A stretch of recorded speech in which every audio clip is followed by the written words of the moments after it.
Falcons in the first playoffs in the history of their 13-year franchise have come onto the field. Stephen Daniels, an outstanding job in singing the national anthem. I'm Gary Bender along with Hank Stram. And Hank, there's been so much said about the blitz. What are the Eagles going to have to do to handle that blitz? Well, they're going to be well prepared for the blitz, Gary.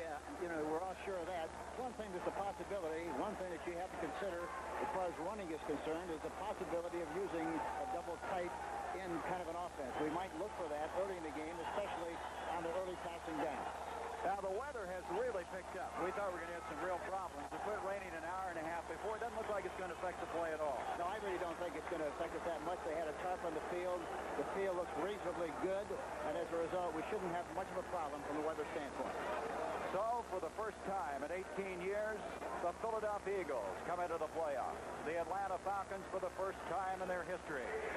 Fred Silva will be working today's game as we see the respective captains coming to the center of the field for the flip of the coin. Let's go down now and listen for the toss of the coin.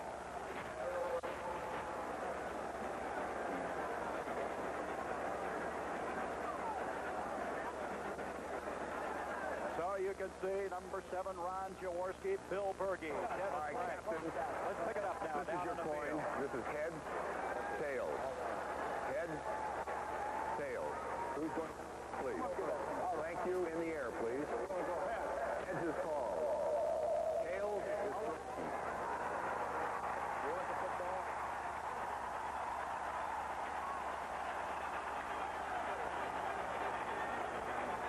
And so, as you can see, the Atlanta Falcons have won the toss. They have elected to receive. Philadelphia will be kicking off. As the crowd here, a sellout. This is the 7th sellout of the year for the Atlanta Falcons. They put tickets on sale, and they went like hotcakes down here in the Peach State. There's excitement. There's electricity in the air. There's nothing like the excitement of a playoff game, Gary. It's one of the most exciting things in all of sport. And, of course, all of these young people are deeply involved in the emotional aspect of this game. There's the crew. It'll be working the game. Fred Silva, the umpire, Lou Palazzi. These men today, the best in the business, ready to go. As kicking off will be Mike Michel. Lehman Bennett, the 40-year-old coach for the Falcons in his second year, directed his team to a 9-7 record. Michel, who will kick off, he will also do the punting. He was picked up after some injuries. And this young man, according to Dick Vermeil, is a real competitor. Dennis Pearson is back deep as the man for Atlanta. He's joined back there by Ray Strong, and this game is underway, the wild card playoff. It's going to be George Franklin, a former St. Louis Cardinal, who comes out to the 28-yard line. Stop is made by John Shira, and at the 28, Atlanta will set it up. And there's that offensive line. It's a young one. It's improving. It's given up 56 sacks, but Lehman Bennett feels the last 3 to 4 weeks it starts to come together. Wallace Francis, Billy Rickman, both of whom have 45 catches. Bartkowski, Bubba Bean, and Haskell stand back. And Dick Vermeil's side of the field, that's Bill Davis, will be sending in the plays. He'll be wigwagging him in. From the 38-yard line, Standback goes in motion. First play to Bubba Bean and nothing. Bubba Bean missed last week because a pinched nerve in his neck. There's Dick Vermeil, 42 years old on October 30th. He calls this the greatest thrill of his life, having a team in the playoffs. So the ball will be set up at the 27-yard line, and it's going to bring up second down 11. Both teams like to run the football as much as they can, Gary, and we'll see how well they do this, especially early in the football game. Atlanta on a second and 11. Haskell Standback all the way to the 35-yard line. Let's look at Standback on this run. It was a play from the I formation. They had both receivers on the right side of the ball. There you see Standback going right through a nice hole. Beautiful blocking at the point of attack. And he picks up a nice gain on the play. Phil McKinley did a good job, the offensive right tackle, number 73 on the play. Third down and 3 from the 35-yard line. Bill Berge making the stop, the All-NFC performer for 4 straight years. They go back to Standback. He's got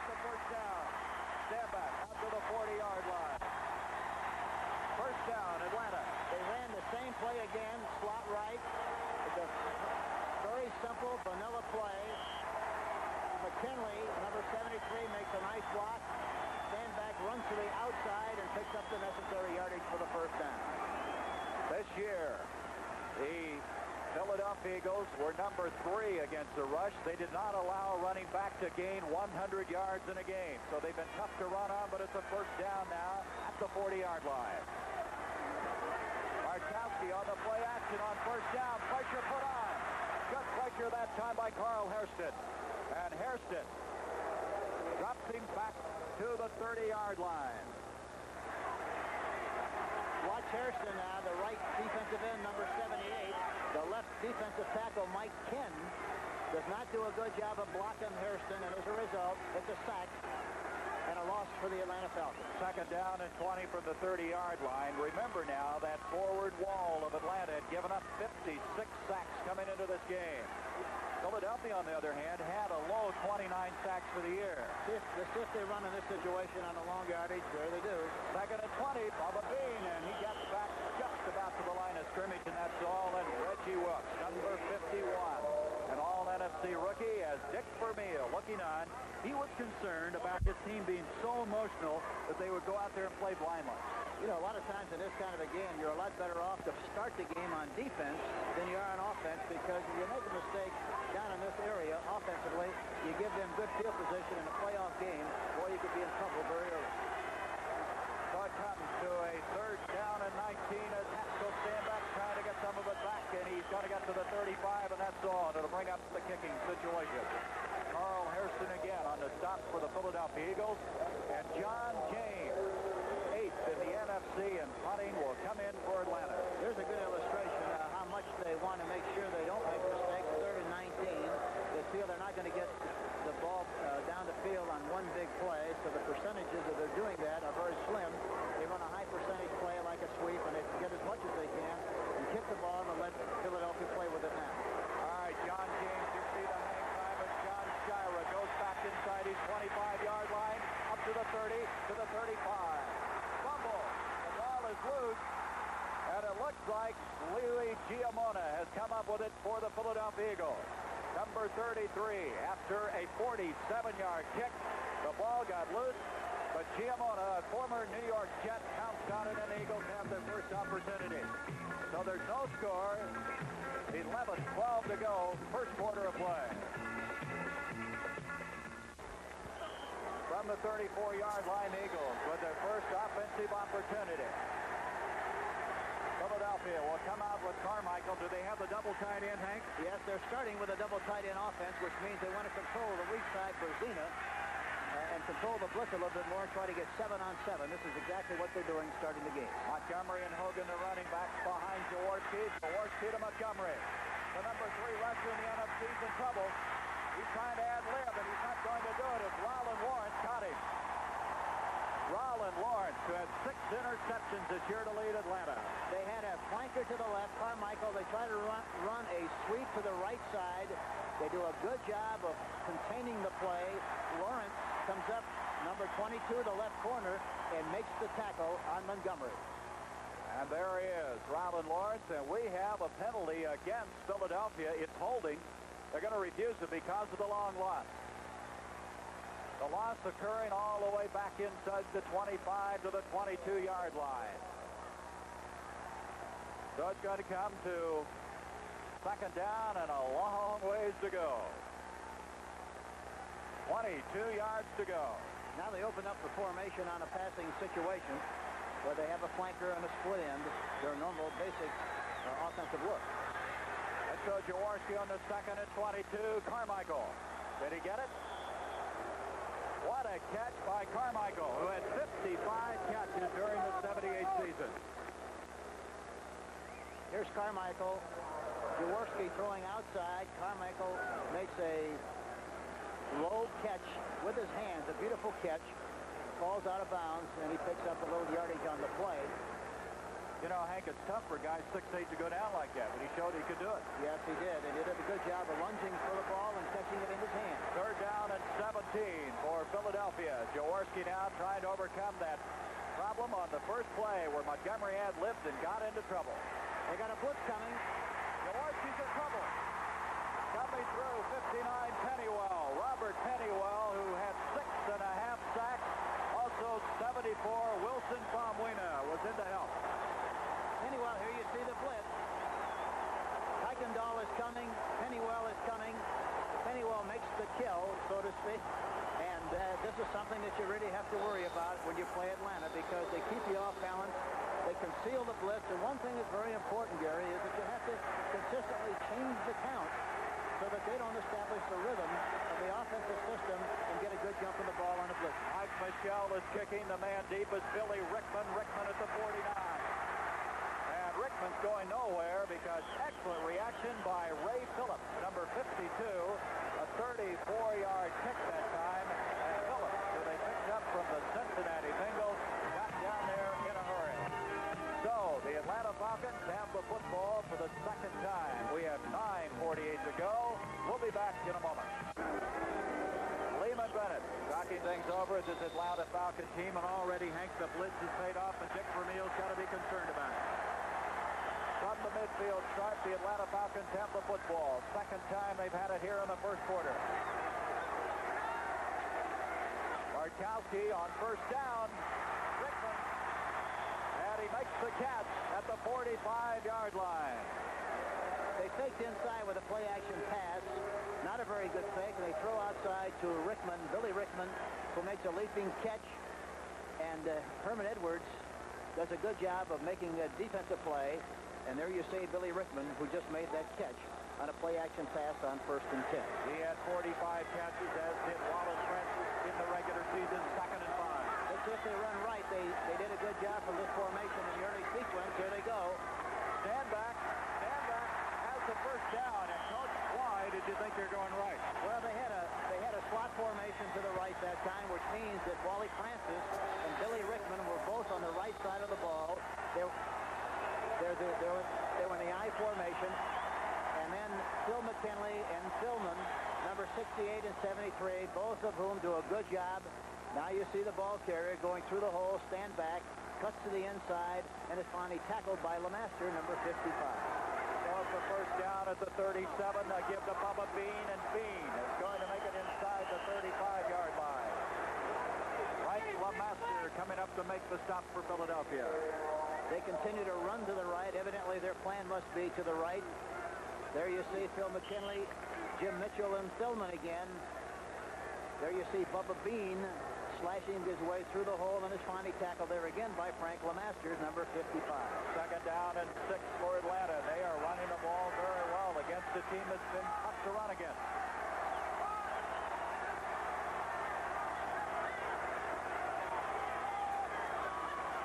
Bartkowski to stand back on the 2nd and 6, and this time Philadelphia reacts very well. You know, that time they ran from a far formation, meaning that the halfback was lined up behind his left tackle, had a long way to run to the right side. By the time he got there, the defense reacted and pursued and gang tackled and did a good job of stopping stand back on the play. Johnson and Berge on the stop. This telecast is presented by authority of the National Football League. It's intended for the private use of our audience. Any rebroadcast or the use of this telecast without the express written consent of the Atlanta Falcons and the National Football League is prohibited. Third down and 6. Bartkowski in a little bit of trouble. Intended for the big tight end, Jim Mitchell. Good coverage that time by Ray Phillips, number 52. That time they double cover the outside receiver, which means the safety and the halfback double cover the flankers, which means there's 4 on 2. He tried to get the ball to the tight end, but Bill Berge, number 66, really did a super job of knocking the ball down, and now they're forced to kick on a 4th down situation. The kick will be John James. He set an NFL record this year with 109 punts. Good pressure put on. He's kicking away. This is his specialty, and he's done it again. There is a flag, however, on the play. There is a flag. Let's see what it's all about. That's the Poocher punt. This year, James had 24 kicks that landed inside the 20-yard line and an eligible man downfield. So you know they'll take that penalty, the 5-yarder, and make him kick again. But isn't that James phenomenal? Yeah, he's incredible. The nice thing about it is he got the ball up in the air very high, and it comes down at the right angle. And a especially on a wet, muddy field like this one. When it hits, it sounds like it hits in a big jar of peanut butter. It sticks right there. Offense, number 25, illegally downfield. 4th down. He's saying 25 illegally downfield for Atlanta, and that would be Ray Strong. Here's John Shira, so he'll hopefully get a chance to run this one back. Let's see if he tries to kick the ball to the left. He really should try to kick it to the left, because if he kicks a bad kick, it will slide off the right side of his foot and go right down the middle. If he kicks to the right and it goes off his foot, it becomes a very bad kick. Let's see what he does. See how that ball comes down. He's going to get too much on this one, though, and it's going to make it in to the end zone for the touchback. That's a 38-yard kick that time by John James. And so the penalty really helps out the Philadelphia Eagles, who figured to have the ball at the 5-yard line. Instead, they now have it at the 20. I'm surprised they wouldn't try to kick the ball out of bounds rather than give it to him on the 20. Marion Campbell, the Swamp Fox, who got the game ball in the preseason when Philadelphia defeated the Atlanta Falcons 24-7. They line up on a tight end offense again, double tight, and they try it again just like they did in the very first series of the game. Jaworski with Hogan and Montgomery behind him. Here comes Montgomery. Montgomery has 6, possibly 7, 8 yards. In that first series, the Eagles came away with a minus 14 yards in offense, and it was because Montgomery tried to bend one back and really got into difficulty. Well, the first time they had possession, they had Carmichael set to the left with a double tight end offense. Here you see running to the right side. They have good blocking at the point of attack. And Wade Key, number 72, does a good job of going through the hole.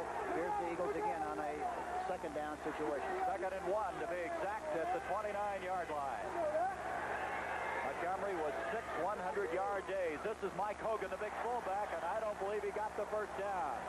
Hogan had his best year, 607 yards rushing after leading the Eagles the 2 previous years in rushing. Jim Bailey stuffed that play very effectively, and we come to a 3rd down and still a yard to go. The first time they had the ball, they tried to run outside and didn't succeed in doing that. The next time on 1st and 10, they ran off tackle with everybody caving in and blocking the end out and made a nice gain on the play. We'd like to see more of that, and they seemingly want to run to their right more than their left. It's the short yard. Excuse me, Hank. It's the short yard on a 3rd down. He goes to his fullback again, and Hogan's got it. Mike Hogan stopped by Tom Pridemore, and the Eagles now with a first down just short of their own 35-yard line. All right, we got to go now. Nothing fancy, which is what you have to do. You got to get it up the field as fast as you can. Hogan slashed over the left guard that time. Wade Key, Stan Walters, both of whom did a good job, and he made the necessary yardage for the first down. You mentioned Wade Key. He's playing with a bad hamstring, but he is playing, and he wouldn't have missed this for anything. First down, just short of the 35. Jaworski on the first down. He's got his tight end, Osborne, and Osborne out of bounds on the near side. That time they send the flanker up the field, Carmichael, and they throw the ball on the outside to 86, as you see. Osborne, he is wide open. The safety man is playing very soft. Their strong safety, Frank Reed, and as a result, he makes a nice gain on the play. Makes a 2nd and 2.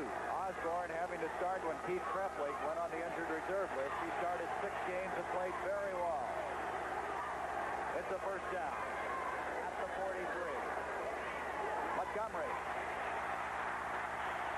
Some of that rain that fell last night having something to do with that play as Pennywell coming up there. Robert Pennywell, and there is the Philadelphia Liberty Bells, and you're going to see them on the NFL Cheerleaders Classic that debuts on January 6th on the CBS Sports Spectacular. All the teams that made the playoffs, including the Liberty Bells, will have their cheerleaders represented. 3rd and 5. You know, the defensive backs of the Atlanta team play very deep, very soft, and they should be able to throw in front of them when they want to, especially on early downs. Carmichael and Smith, the wide receivers. Jaworski's got time. Smith. And Smith has the first down, and you called that one all the way. That time Smith went right down the field like he was going to run a deep pattern, stopped in front of the left cornerback, Lawrence. The ball was thrown right on target, right at the money. You see all the room he has to catch the ball, and it's a 1st and 10 situation for the Philadelphia Eagles. But they ought to be able to do that extremely well, especially on a wet track, because the defensive backs are very concerned about deep outside coverage. You should be able to throw in front of them any time you want to. 15-yard pickup on the play. Smith sets it up just about the 45-yard line. Jaworski to Montgomery, and Montgomery cannot go off that right side. Jeff Nero, who's playing, by the way, with a dislocated toe. It's not his big toe, it's his toe next to it. He has the sponge on there, and they have his foot built so he can run flat-footed and not put any pressure on that toe. You know, seemingly in the early stage of this game, from a running viewpoint, the Eagles have been able to run much better to their right than they have to their left. Tim Mazzetti, boy, what a job he's done. He has won 5 games this year with that talented toe. Playing against his former teammates. 2nd down, 10 yards to go. This is Montgomery. Pennywell hit him. Boy, that Pennywell is all over the football field. Yeah, he's a very active player, but even at that, Montgomery should have made the catch. The ball was on target. He just dropped the football. He had Pennywell beaten, but he just dropped the football. It should have been caught. Hank, you know, it's remarkable. Of the 47 sacks this year by Atlanta, 27.5 of them were made by the linebackers. Well, they blitz so much. You know, they blitz right coming right off out of the dressing room, and so it's easy to understand why they have so many blitzes. 3rd down, still 10 yards to go.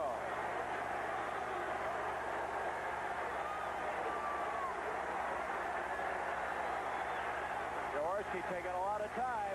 Got protection. He's going deep to Smith. Smith had a crack at it. Defending on the play was Tom Pridemore. That's a tough catch to make, Henry, because you're trying to look over and locate the football. Well, the ball wasn't thrown deep enough. That was the problem. It was just a little bit short.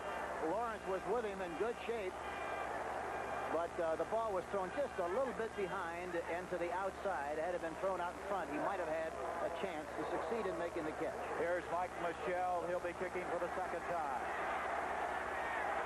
Now let's see where he kicked. If he tries to kick to the left or to the right. A high snap. Billy Rickman is back. Rickman got to catch it at the 11. And he is really snowed under. White-shirted Eagles, the ball is loose. Let's see what's happened here. It's Philadelphia's football. The ball was fumbled, and the Eagles come up with a major break in this game. Here you see him. He tries to get away from the one tackler, and he gets hit. And the ball pops loose, and is finally recovered. It looks like Eric Johnson, I believe. Eric Johnson, I think that's right. Eric Johnson, a backup safety, and what a break in this game. A 34-yard kick, and you can see Marion Campbell looking on. He's got to be happy about it, as Philadelphia now has the football at the 13-yard line, and Atlanta wants a timeout, I believe. Atlanta got the timeout just as the Eagles came to the line of scrimmage. They were mixed up in that forward wall. They didn't have somebody in there. Now Ron Jaworski will have an opportunity to go over and visit with Coach Dick Vermeil, who calls all the plays for Philadelphia. He feels very strong about why he should be. Well, the nice thing about calling plays from the sideline, it's interesting to note, Gary, that 21 of the 28 teams in the National Football League call the plays from the sideline because everybody has a good understanding of what's going to happen when they call the play. On Monday, Chris Billy Rickman, the guy who had the ball jarred loose on that punt, and out the 13-yard line, the Eagles with a fumble recovery. Let's see if they run right. They've succeeded in running right much better than they did to the left. Let's see what they do on 1st and 10. On the 13, it's a play action by Jaworski. The big tight end, Larson. Pridemore just at the last second stepped in as Bill Larson had a chance for 6 points. Pridemore is a nice fake from the I formation. Pridemore really makes a fine play. Excellent play on Larson.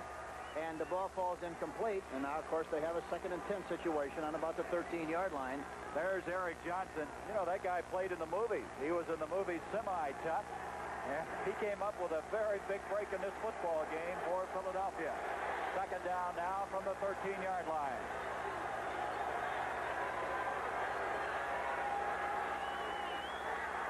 Montgomery. Oh, is he hit? Wilson Famuina, number 74, just leveled him. The first-round draft pick of the year ago. Here you see Montgomery running to his right with Woody People, 69, pulling on the play. So watch Famuina, 74, come from the inside and make a beautiful play on Montgomery. And now is third down on the 13-yard line going in. 3rd down and still 10 yards to go. They haven't budged that football in 2 plays.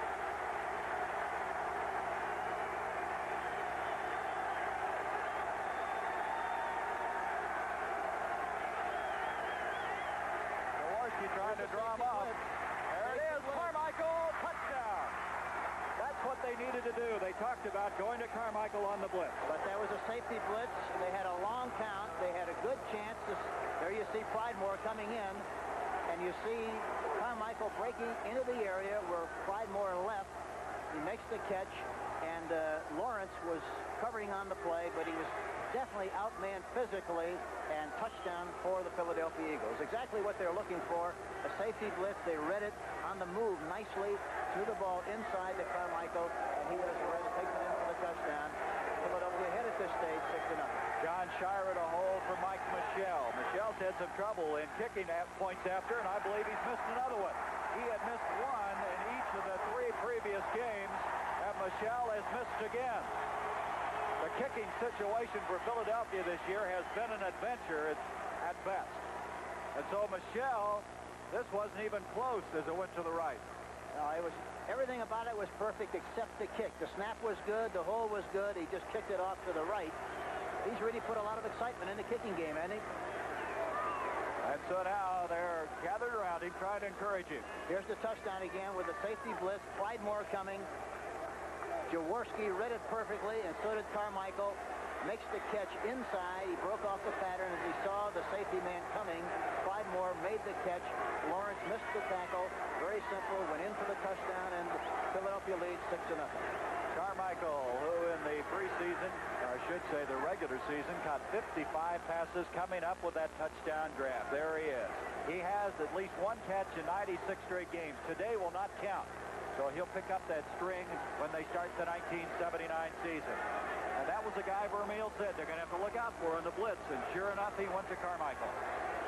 Michelle to kick off 6-0 Philadelphia. Pearson is the deep man. Dennis Pearson had a 100-yard return last week against St. Louis, and he's up to the 31-yard line. So at the 31, that's where they'll set it up. A new look in the CBS Sports Spectacular in 1979.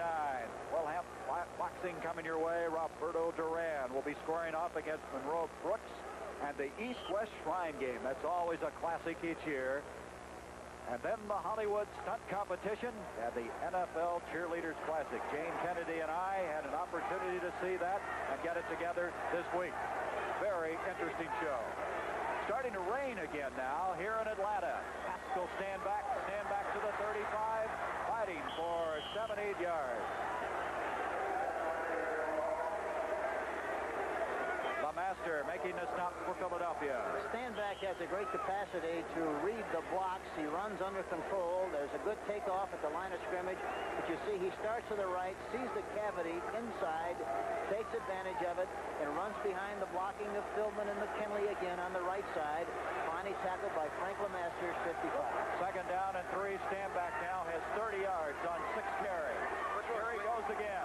This time he's missed.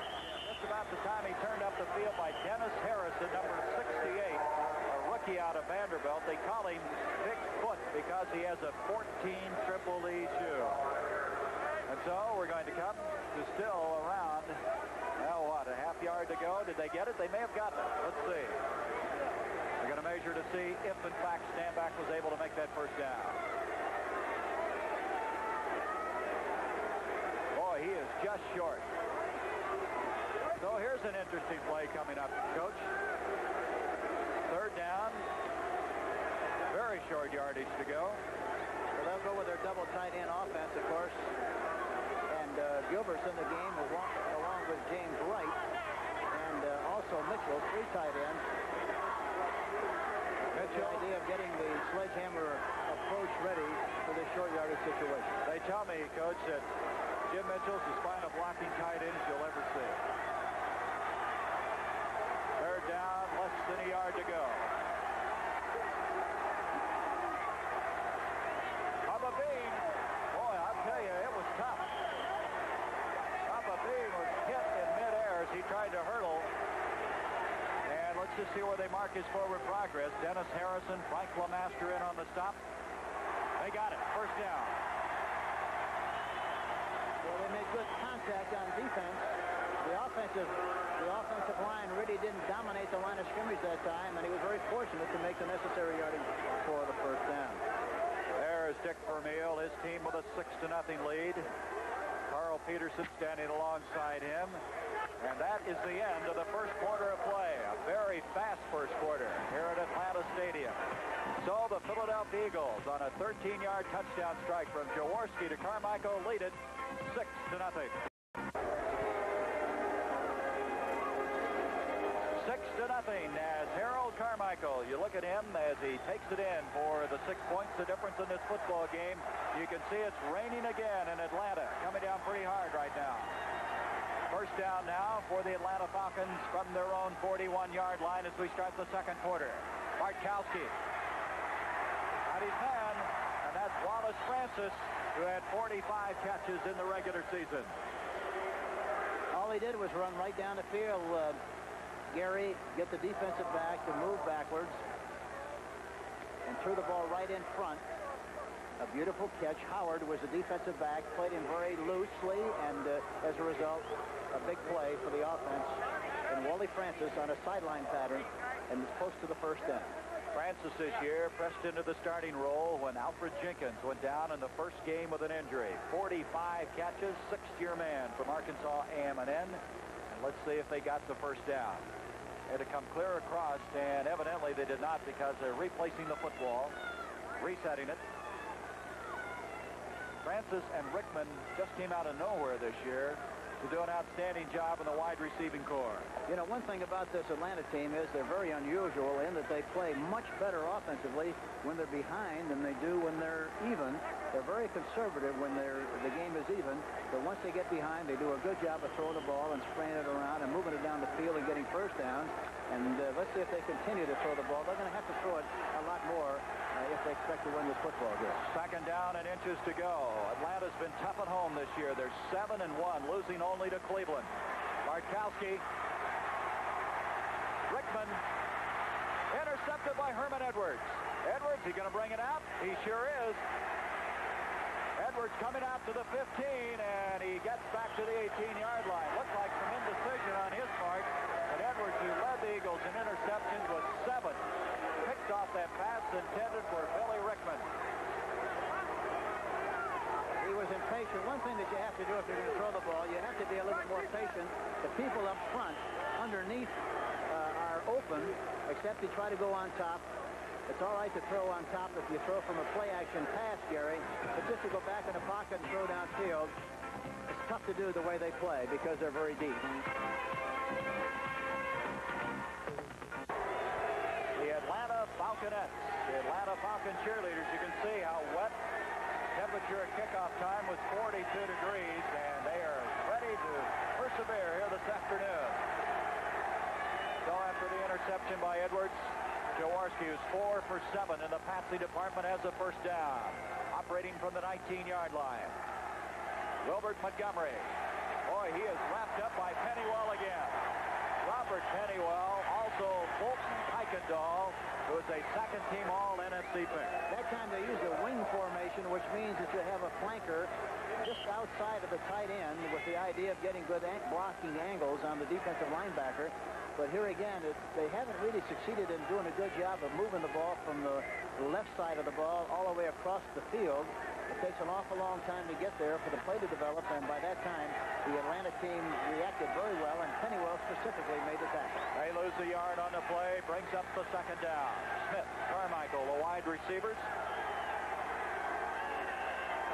Jaworski again taking a lot of time at the line of scrimmage. Far side, Smith. Charles Smith makes the catch. That's very close to the first down. Rollin Lawrence defending on the play. And Smith, who was hurt a lot this year, came back to start the last 3 games after having all kinds of leg problems. I can't emphasize too strongly the fact that they can do that whenever they want to, especially on the early downs, because the defensive backs of Atlanta, even though they blitz a great deal, they play their defensive backs very soft. By that I mean very deep. And as a result, you can throw in front of them. They give you the short stuff, but they're not going to give you the home run ball. And this is what they should be able to do. Still third down and 3. They have 2 tight ends, Osborne and Larson in. Mike Hogan. And Hogan's not going to get the first down. The red-shirted Atlanta defense. What a job they've done. They were 4th overall in the NFC, 5th against the rush, allowing only 129 yards a game.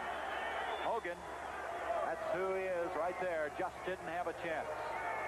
And so Mike Michelle will go back. This will be his 3rd punt of the game. Back deep, Billy Rickman.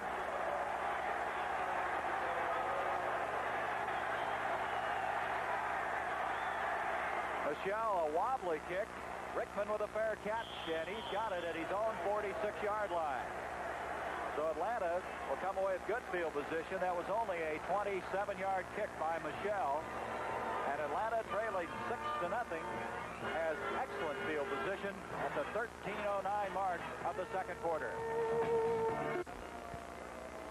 30 minutes and 9 seconds left before halftime. With Hank Stram, I'm Gary Bender, and from the 46, the Falcons with the football. Yeah, I think the Falcons have to throw the ball, especially more on first down, and be patient and throw it in front of their defensive backs because they've got a lot of room, and I think they can do that very well. Bartkowski 2 of 4, 14 yards and an interception. Gives to Bubba Bean, and not much going on that play. They're not going to give up.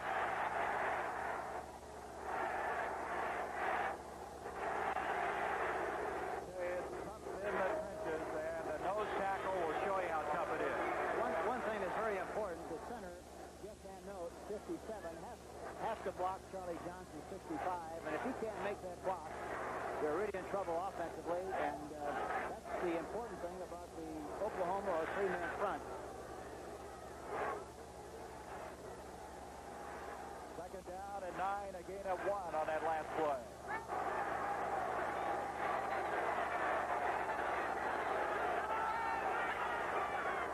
Bartkowski with the play action. Intended on the near side for Rickman, and Bobby Howard over there. Also, it's very obvious that on passing situations, they bring in Ken Clark, number 71, and they evidently feel that he's a much better pass rusher than Charlie Johnson. They like Charlie Johnson against the run, and they like Ken Clark, 71, when they anticipate pass. So it's going to come to a 3rd down and 9 for Atlanta. Rickman to the bottom of the screen. Top of the screen goes Francis. Atlanta thus far is 2 for 4 on 3rd down conversions. Flag on the play, and Bartkowski goes down.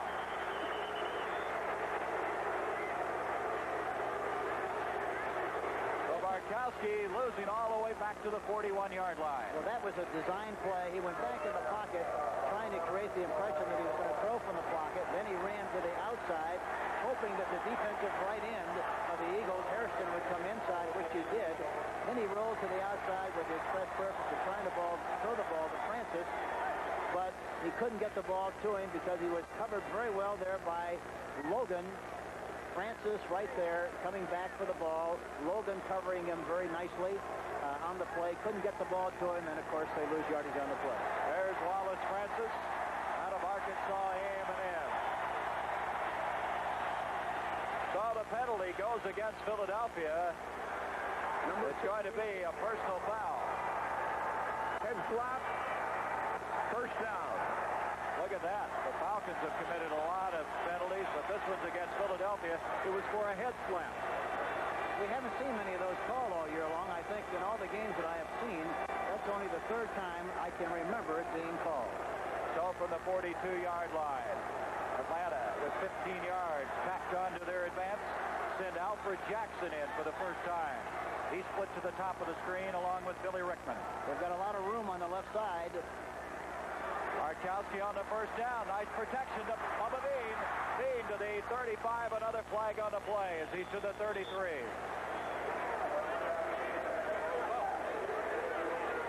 Ray Phillips coming up to make the stop. And this penalty is going to go against Atlanta. And see now Atlanta's penalty situation for 1978. Should say Philadelphia. So they explained the situation to Bill Berge. Both these teams now having the problems. A lot of difference, isn't there, in the penalty yardage? But they're a very aggressive, swarming kind of a team. They try to anticipate a lot of plays with their blitzes, and anytime that you do that, you're going to guess wrong a lot of the time. Let's see what he calls.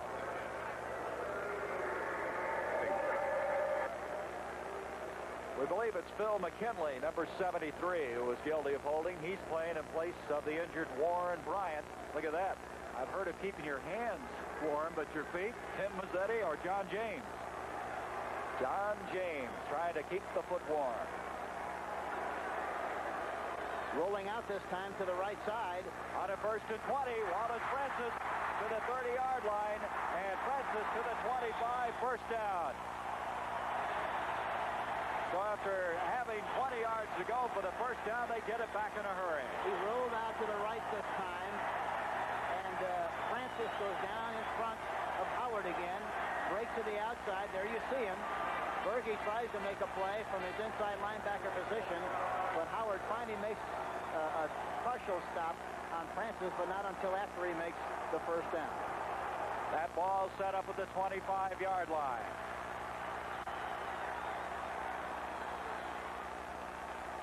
Three-yard pass completion, and here comes Bean. Check that. Haskell stand back. Stand back to the 22.5-yard line. As Bartkowski is the kind of quarterback, if you give him time to throw the football, he can hurt you. Lehman Bennett had a very tough preseason with Bartkowski, and in particular against Philadelphia, he was booed out of this ballpark. He benched him. He put June Jones the third in, and then he gave him the job back, and he's done it. There's Marion Campbell. Second down, 7 from the 22. They've got a lot of room on the outside with the flankers, both split in and flanker. They ought to be able to do some business on the outside if they throw the ball. No, they elect to run. Bubba Bean fumbles the ball. Bean fumbles, and Philadelphia has it at the 15-yard line. Let's go back and see what happened on this. Sanders fell on it. Straight ahead play. You see some running room. And he fumbles the ball.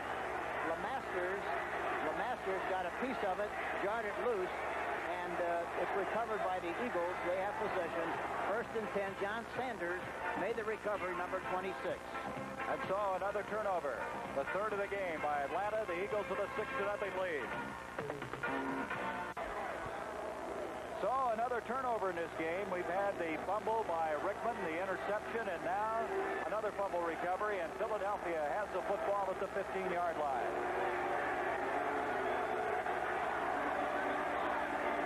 6-0 Eagles in the lead on a 13-yard strike from Jaworski to Carmichael.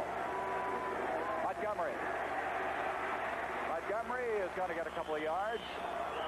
Out to the 17. Jim Bailey, Greg Brazina reacting on the stop for the Atlanta Falcons. Montgomery this year with a 6 100-yard days. His best was 144 yards. He was the guy that had 3 straight 100-yard days. And Dick Vermeil told us yesterday he suspected in the offseason that he could be another Terry Metcalf. And boy, what a job he has done.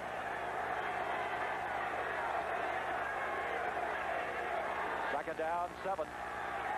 Hogan. And Hogan is out across the 20 to the 22, 23-yard line.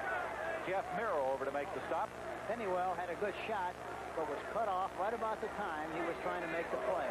Pennywell, the linebacker, I should say the middle linebacker, number 59. Pennywell, a former San Francisco 49er, came over. He quit the Atlanta Falcons, came back, got a new lease on life, and they haven't been able to get him out of that starting middle linebacking spot. When Ralph Ortega was hurt, he just took the job, and he says it's mine. Third down, a yard to go.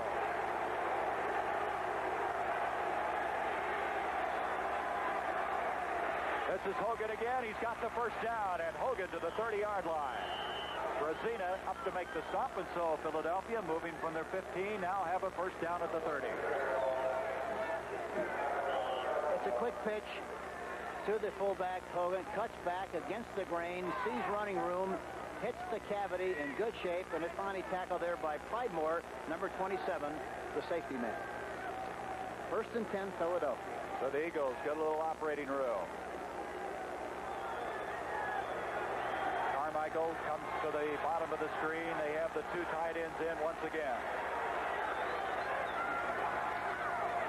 Up the middle, Hogan. Yeah. Oh, you can see how he drew a crowd that time. Yes, he did. A lot of folks there to meet him on that straight-ahead play. Mike Lewis, one of those, and Lewis is having some problems, number 69 with an ankle, but he's in the lineup. Also, an assist from Fulton Kuykendall. There's Lewis coming off. McLean, 52. Famuina, 74, checking in. What are we doing now? Trying to keep the feet still warm, I guess. John James. And the hands. I think he's got some Gatorade in there once he gets some more power. It's not even cold here. What was he playing up north? He'd be in real trouble. Second down, 9. Now we have a little gadget play. Here is Montgomery. To the 35, the 40, he's got a first down. And Hank, why did that play work so well? Well, they wanted to get the defense to pursue, and they pursue very quickly. He started off to his right like he was going right. Watched the defense all pursue. They overran the play. Nobody had leverage on the outside. Nobody had containment. He broke back to the left side of the field and did a good job of running. Tom Pridemore, number 27, finally made the tackle. But it was a nicely designed, well-conceived play. And beautifully run by Montgomery. 11-yard pickup on the play. To the 2. Carmichael lines up on the wrong side. Osborne and Larson again are both in there tight end. Jaworski looking for his big guy. Carmichael makes his cut, but he is defended very effectively that time by Roland Lawrence. Lawrence did a good job of covering that time. He came up, anticipated the outside move. But if he continues to do that, we can watch for Carmichael to make the outside move and then break up the sideline for possibly a big play, because they can't afford to play him too tight, because he can go right by him.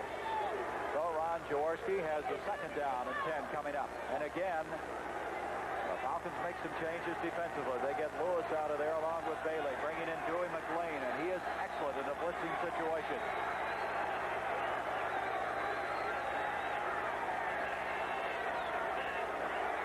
The 42-yard line on a second. Tim Brazina. And that is something that they've seen a lot this year. Greg Brazina had 10 sacks this year as a linebacker.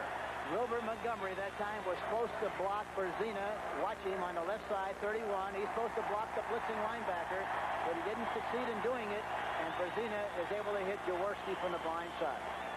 Greg Brazina was voted the most valuable player by his teammates here in 1978 with the 10 sacks. And he's just getting better.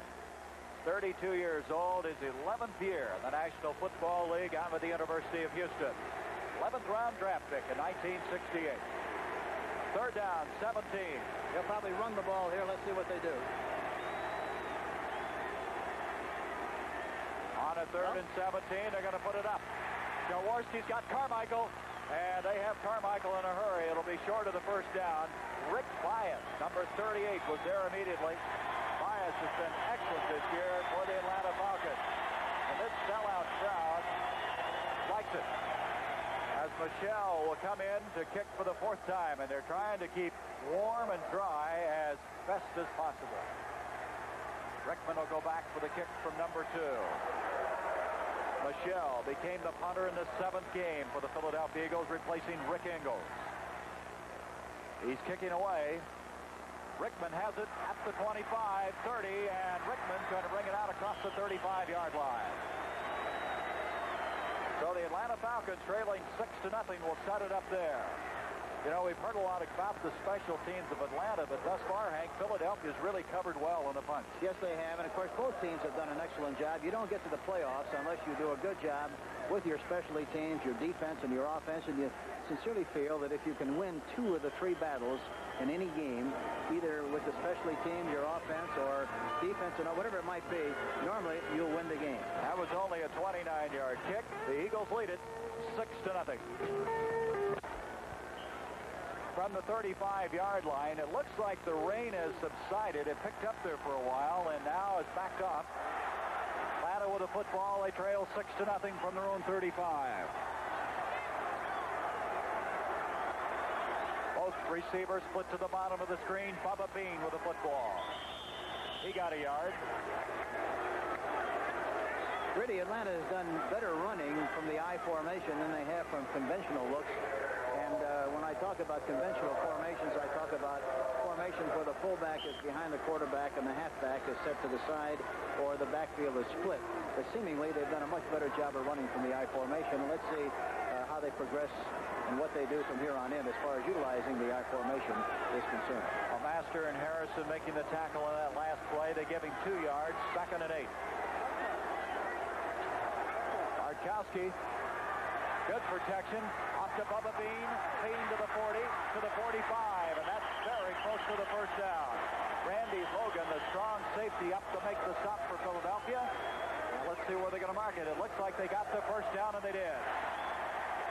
The defensive backs of Philadelphia are very deep conscious. The linebackers got good drops. They dunked the ball off to the outside to Bubba Bean, and that's what you like. You want to get a one-on-one situation with a halfback like Bean here, 44, on a linebacker. It's very difficult to tackle him in the open field, and that's why they succeeded in making a good game. Leading rusher for the Falcons, 707 yards in that 16-game schedule. And now Bartkowski on a first down, broken up beautifully that time by Randy Logan, the safety. Safety blitz that time, and the timing of the blitz was perfect. And he blitzed in exactly the right area for the play they had designed because they anticipated throwing to the outside that time to Jackson. But Logan did a great job of timing the throw and knocked the ball down. It falls incomplete. Ken Clark comes back into nose tackle. Charlie Johnson goes out. 2nd down and 10.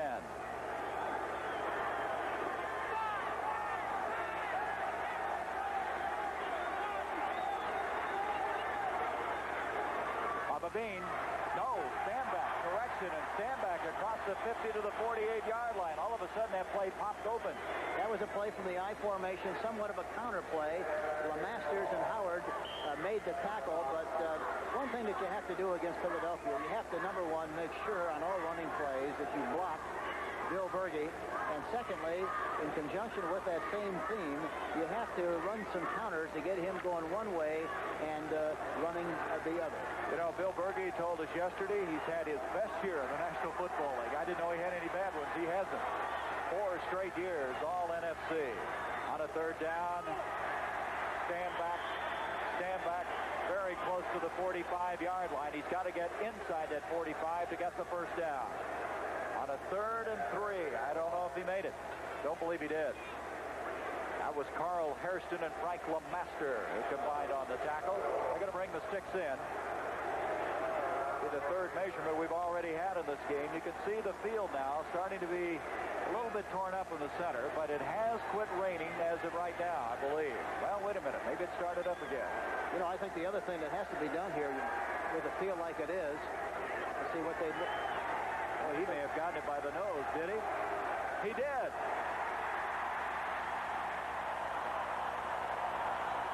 But, you know, what they feel like it is, and the possibility of more damaging rain as the game progresses, is you would think if they have good field position, they have to throw the ball a little bit more to take advantage of the footing and the fact that they can throw the ball better in this situation. And if it rains hard and later, they'll have a hard time getting it done. Philadelphia this year was last in the NFC in pass defense. They had 28 interceptions, however. Here's Haskell, stand back, bending it against the grain. He's to the 40-yard line. And Bill Berge, number 66. Berge's one of those guys who loves to practice. Not only play the games, he likes to practice. And that time he hit stand back. You know, the nice thing about running from the I formation, I alluded to that just a minute ago, but another play from the I formation was just run. If the back can hit right squarely with the line of scrimmage and then cut any way he wants to, and that's the advantage of the I formation. 2nd down and 6 from the 40. Rickman and now Alfred Jackson are the wide receivers. Markowski, play action. He's got Jackson. The rookie out of Texas has been a big play performer. Bobby Howard over to defend on the play.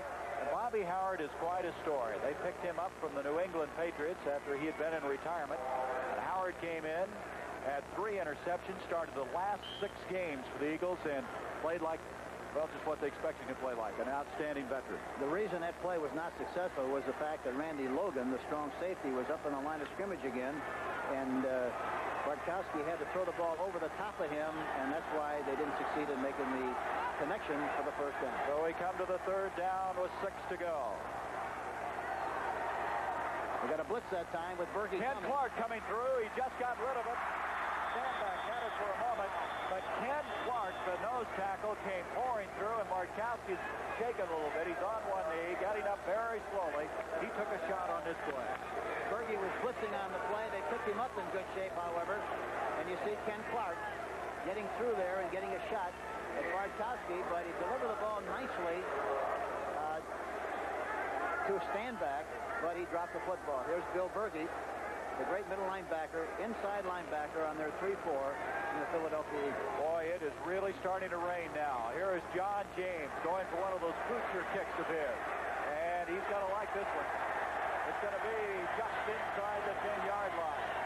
And the rain now is falling harder than it has all day long. It is pouring here in Atlanta. 30-yard kick that time by James. And Philadelphia 76ers against the Knicks. Tomorrow, 4 o'clock Eastern, the doctor, Julius Erving, averages 24 points per game, and Todd McAdoo is back and playing once again. Philadelphia is still featuring their double tight end offense. They've used it most of the game, especially on early down. So a fine kick by James, backed up deep. They're trying to come out with it. Mike Hogan straight ahead. Earlier, you remember, Philadelphia's on the 15-yard line, and they got out of there. Moved it out, and once again, they're put into that position. As this time, the ball will be advanced to the 13-yard line. Boy, it is pouring. Look at it around here, would you? All the umbrellas have been opened. That's the one thing you don't want to do now with the weather like it is, or any time, of course, for that matter, is you don't want to reduce the size of the field for the opposition and make a fumble or an intercepted pass, some kind of a mistake that'll give them good field position. That's how, of course, Philadelphia got their first touchdown. The 2-minute warning is here. We'll be back in a moment. Well, the Philadelphia Eagles again with poor field position from the 13-yard line, 2nd and 6.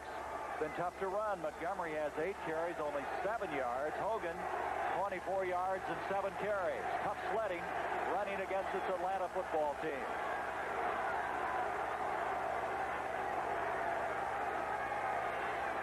Jaworski again taking a lot of time, gives up the middle.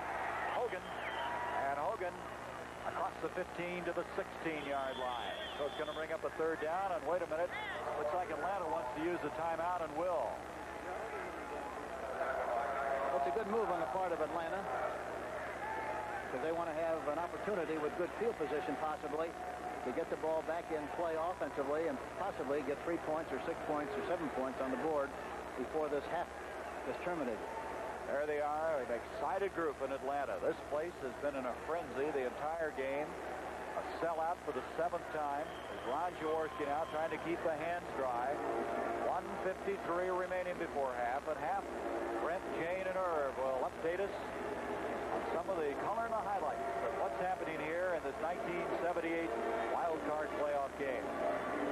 Philadelphia coming now to this 3rd down is 4 of 8 thus far. They'd like to convert here, keep the football for the remaining part of this first half. Thus far, Hank, it's been the turnovers by Atlanta, the interceptions, the fumbles. Philadelphia able to capitalize on one of those for 6 points. Yeah, the big play so far in the game was a fumble by Billy Rickman on the 13-yard line that provided Philadelphia with good field position, and on a third down situation against a safety blitz, they threw a touchdown pass to Carmichael, who made the reception, took it in for the score. They missed the extra point, and the score still remains 6 Philadelphia, nothing Atlanta. If it continues to rain like it is right now, the field conditions are really going to deteriorate in a hurry. You're going to go in the dressing room, I suspect, at half and maybe change your game plan a little? Well, they won't change it too much. They're going to just concentrate basically on doing what they feel they can do best, eliminate mistakes. And that's always the important thing, not to give up the football with bad field position. 3rd down and 2 from the 17-yard line. That's Carmichael in motion. Now setting up. Jaworski to Hogan, and Hogan's not going to get the first down. So the quick switch, as they call them. The Atlanta defense, led by Fulton Kuykendall and Rollin Lawrence, stack it up. It's 4th down, and the clock, well, 1:43, and it's moving. Falcons hold the best 3rd down defense in the NFL, so that should be no surprise that they held on that one. Pennywell, by the way, already has 5 tackles in this game and 3 assists. Michel the kick. Rickman back deep. Well, they ought to have good field position after this exchange. The clock with 1:19 remaining, and what we got here? All kinds of mix-ups, flags everywhere. They may have drawn Atlanta offside. Illegal procedure. No, it's against the Eagles, so they're going to be kicking deeper in the end zone. And Michel really got off a booming kick that time. But to no avail. Atlanta now really figures to come out of here with the field position. As Michel now, he was standing at the goal line the last time to kick. He'll back up another 5 yards. Line of scrimmage now the 10-yard line. Offense, number 53, false start. Dennis Franks, the offensive center, moved his head. Watch him. He moves. There it is. Yeah. There, the center, number 53, Dennis Franks, made a move with his head, and of course that was an offside penalty. Oh, you could really see it on that replay. Here they come. 10 men after Michel. He just got it underway. Rickman calls for the fair catch, and he's got it. Wait a minute, the 39-yard line. He's hit, and a flag is thrown. Dennis Franks was down there. Vince Papali was in that area. You cannot interfere with that man once he calls for the fair catch. Well, he's signaled for the fair catch. He must have an opportunity to make it, which he did, but he shouldn't be hit after he makes that catch. Papali, that time 83, was the one who made the contact. Vince Papali, an excellent special teams performer, a little overeager on that one. Vince Papali, he had 18 tackles a couple of years ago, the special team. And here comes a 15-yard penalty.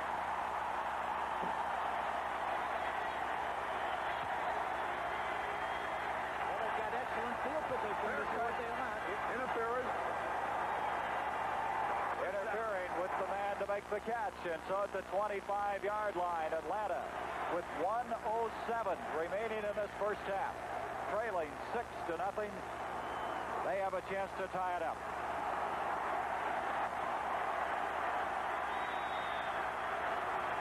They got 3 receivers in the game at this situation with Francis, Rickman, and Jackson. Bartkowski to roll out of the pocket this time. He's going to run with it. He gets to the 21-yard line, and that's all. And that's going to take a lot of valuable time. You can see in the upper right-hand portion the time remaining. Alfred Jackson and Francis on the left side really ran very poor patterns. They were both in the same area, and there was no place to throw the football. As a result, he had to run the football. Bartkowski. Steve Bartkowski. He calls the timeout. Atlanta uses their second timeout. They have 1 remaining. Bartkowski, a 4th-year man out of the University of California, the first man taken in the 1975 draft. He set club records this year in completions, attempts, yardage. He had 6 200-yard passing days. And he was the guy that was kind of the glue to this team. When they got on that hot streak and won 5 in a row, he had the hot hand. You know, that time they got outside of the containment in good shape, which is what they wanted to do. They got outside of Hairston, the defensive right end, but because the pattern was, both patterns were run very poorly by Francis and Jackson, they suffocated that area, reduced the size of the area. He had no place to throw the football. And that's one thing about the rollout pass. Once you roll in that direction, you cut the field in half, so to speak, and there's not much else you can do except throw the ball to the left side if you roll left. He was forced to run, and of course, Bartkowski is not known for his running ability. Bartkowski, a big guy, 6'4", he weighs 213 pounds. He's had a lot of injury problems. He missed 6 games last year, 9 games in 76, so he has not been the type of guy looking to run. Second down and 7 from the 22. Rickman, Francis, now the wide receivers. Mitchell, the tight end. Bartkowski rolling right. He's got his big tight end, Mitchell, the 19-yard line. Jim Mitchell had 32 catches in the regular season. Mitchell just ran what we call a drag out. He takes off in the line of scrimmage and heads for the flat area. Bartkowski puts the ball right on the numbers. He makes the reception. Jim Mitchell makes the catch, number 86, and runs out of bounds and stops the clock. Jim Mitchell, a veteran in his 10th year out of Prairie View. He caught a big touchdown pass this year against New Orleans. And he's typical of so many great tight ends in the league. Philadelphia, timeouts remaining, 3, Atlanta none. But he's typical of so many great tight ends in the league. He's like a loose tackle in that he blocks well, but he still has the capacity to run patterns and get deep. So just outside the 18-yard line, third down, 3. Bartkowski, Mitchell. He was out of bounds. It will not count. Looked like he juggled that ball, and that's what cost him the reception. That's exactly what he did. He ran a deep pattern from his tight end position in the flat like he did the last time, then broke it upfield. However, he bobbled the ball as he went out of bounds, and it's incomplete. 4th and 3 for the Atlanta Falcons. 4th down, 3, and Mr. Mazzetti will come in. Tim Mazzetti, 13 of 16 in the field goal kicking department, and this is going to be a 37-yard attempt. John James to hold. Mazzetti's kick is on the way. It's no good.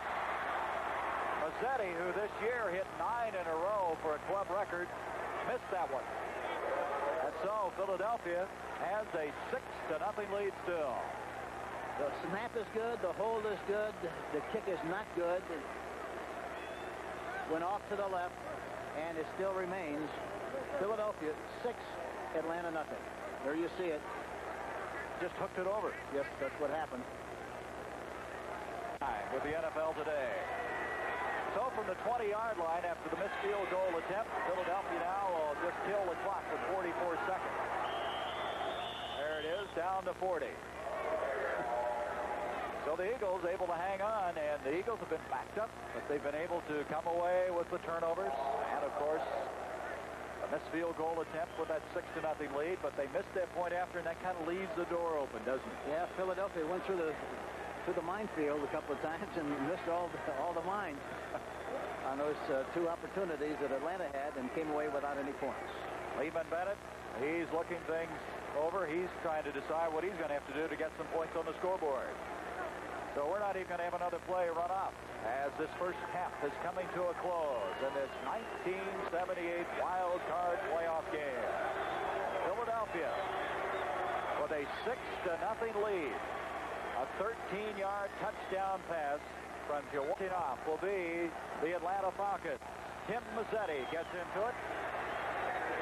Picked up by Louis Giamone. And Giamone brings it outside to the 30, and he stays on his feet to the 35-yard line. Let's look now at what happened statistically in that first half. Not a lot of offense. Now, both teams are very conservative, and if you're not careful, you play this kind of a game with a fear of losing rather than the anticipation of winning the game. And it's very understandable because both teams are in the playoffs for the very first time. The way it is, while you have to be very careful and make sure you choose your spots to do something explosive. We might indicate it is pouring right now. The rain really coming down as we start the second half of play. From the 35-yard line, the Eagles with a 6-0 lead. Jaworski giving off to Montgomery, and Montgomery to the 41-yard line. Tom Clydemore making the stop from his free safety spot. There we see Montgomery running from the I formation, and I mentioned this earlier. Both teams seem to run much better from the I because they have an opportunity to run away from the pursuit, behind the pursuit. That's exactly what happened on that last play. Montgomery made a nice gain on first down, picking up 7 yards, makes it 2nd and 3. Montgomery in that first half had 8 carries for only 7 yards. It's tough sledding. So the 2nd and 3 from the 42. Montgomery trying to get the first down. Boy, what penetration that time by that defensive forward wall of Atlanta. Number 79, Jeff Yates, Jim Bailey, Dewey McLean, all of them on that. As you can see, the front four of Atlanta was equal to that one. See, and there you see another good picture of how difficult it is if you run from conventional formations. There's no way you can run any other place except where you're headed initially. He was headed to the right, couldn't cut back, even though there was a little cavity had he been running from the I formation. Third down coming up for the Eagles. 3 yards to go. The rain falling heavily here. Jaworski wanting to throw. He's got Montgomery, and he didn't hang on. He had it for a moment. He had people draped on top of him. Montgomery almost came up with quite a catch. Jaworski just rolled out to his right that time with the anticipation of hitting the tight end or Montgomery in the flat, but the ball was a little bit high and fell incomplete. That was Kuykendall, Fulton Kuykendall. They call him Captain Crazy. All over Montgomery on that play as Michelle goes back to kick. There's his average. You can see the weather's affected his kicking. He came in here averaging about 36 yards a kick. 31-2 in this game. And now the kick to Billy Rickman. A fair catch called for. And we have a collision. Little mix-up on that play. Going back that time was Mike Esposito. Esposito back there along with Rickman, and that could cause some problems for you. That ball looked like he was on a trolley line that time. It wasn't very high. Got down there very quickly. Actually, it was up there 2 and 8/10 seconds. Not very long, Gary. 24-yard kick. The NFC Coach of the Year in 77, Lehman Bennett, looking over his play selection. His team has it from their own 34. Let's see if they run right. They've done a good job of running right for this I formation. They're going right. Stanback with the ball. Stanback having a tough time that time with Dennis Harrison.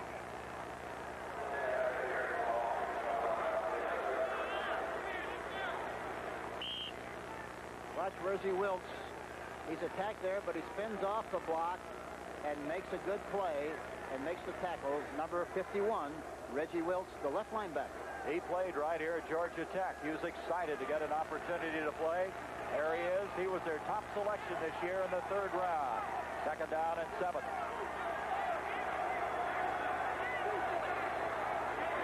Artkowski on the 2nd and 7. Lots of time. He hits Bubba Bean. And Bubba Bean is across the 40 to the 41-yard line. He is still 2, possibly 3 yards short of that first down.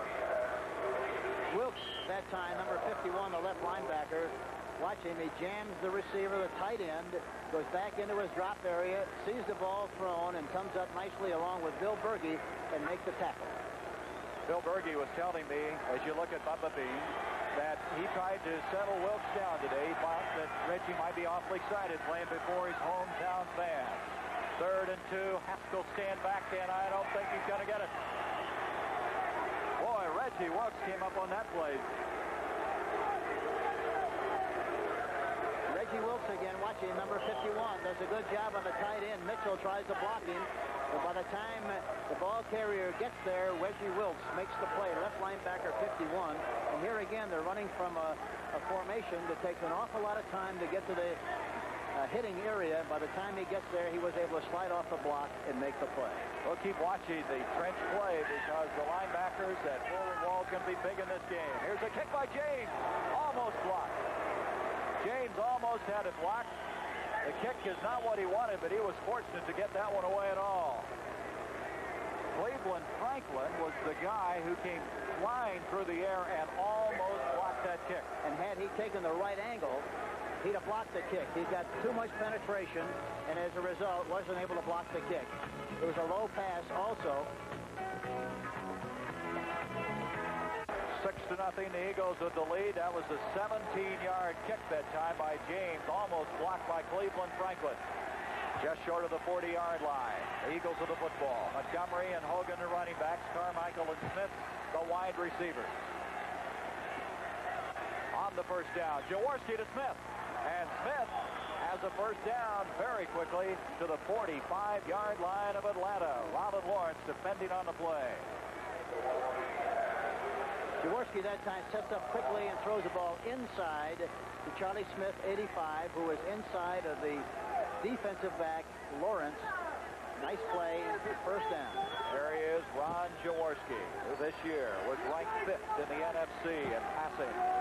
First down at the 45. But they have to do a better job and throw more, just like they're doing now, to control the ball and move it down the field and get first down.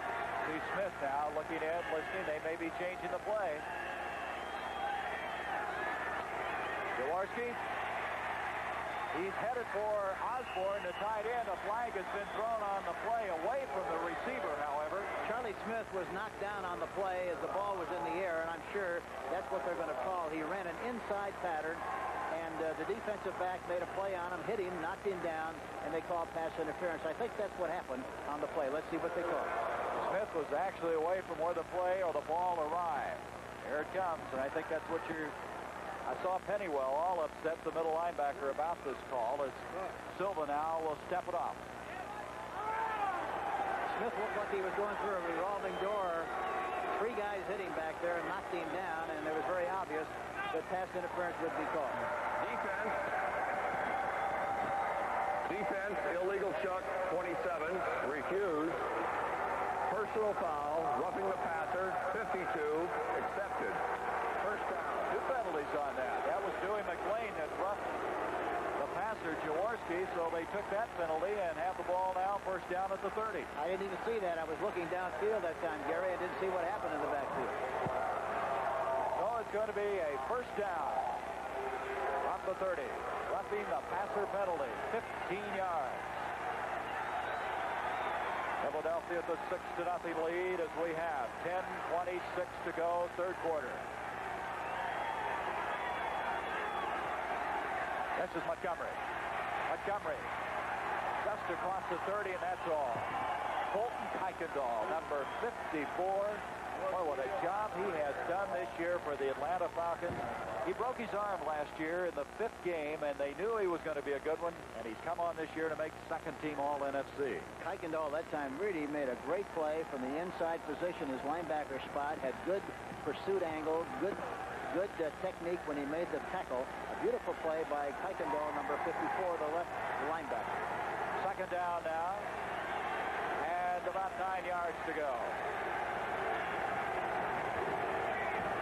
Carmichael's got a lot of room here on the outside. Jaworski looking the other way, and he tied in Osborne, the tight end. A little mix-up on that play. He had Smith, also Carmichael, breaking down the field. He elected to go to Osborne, and nothing developed on it. Yeah, that time the deep receiver, Carmichael, had a big cushion on the defensive back, Lawrence, and looked like they'd have an opportunity to get the ball to him, but he looked the other way. And even at that, the tight end was open. He just threw it over the top. You can hear the chant of defense. It's a third down. Thus far, the Eagles 4 of 9 on third down. 3rd and 9. Here comes the blitz. They pick it up. He's wide open. Charlie Smith, and what a game he is having. Smith is at the 2-yard line. He licked Rick Bias, and there's the blitz. Everybody is coming. You see Pennywell coming.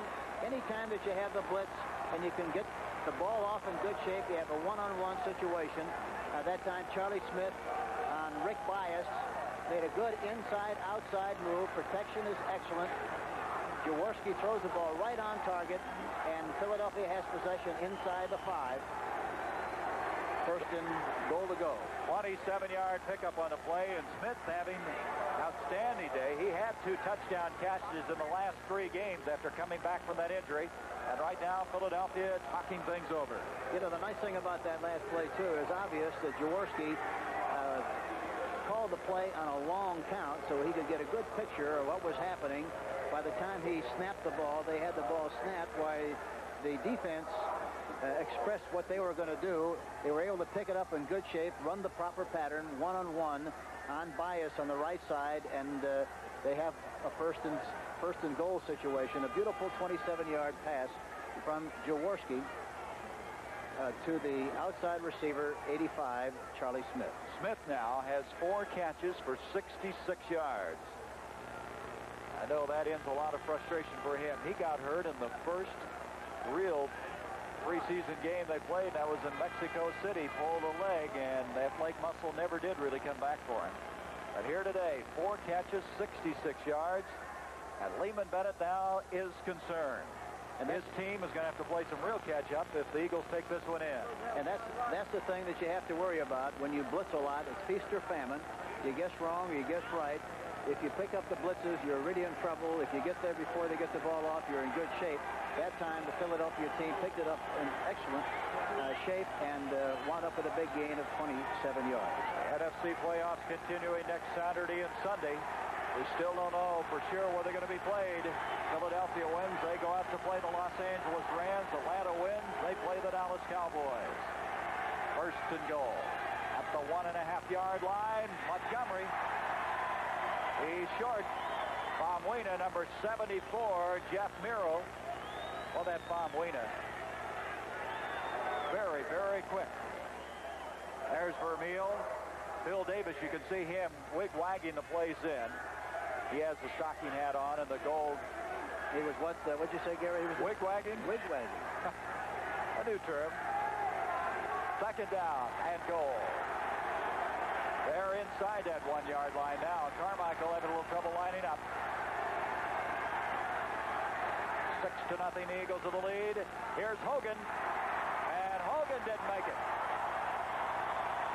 So it's going to come to a 3rd and goal. And Vermeil, you can see, he is very concerned about the play coming up now. Where are they? They cannot be more than the length of a football away from that goal line. There it is. So close. 3rd and goal. Say, this Atlanta defense has been tough to score on, and here's a good example of it.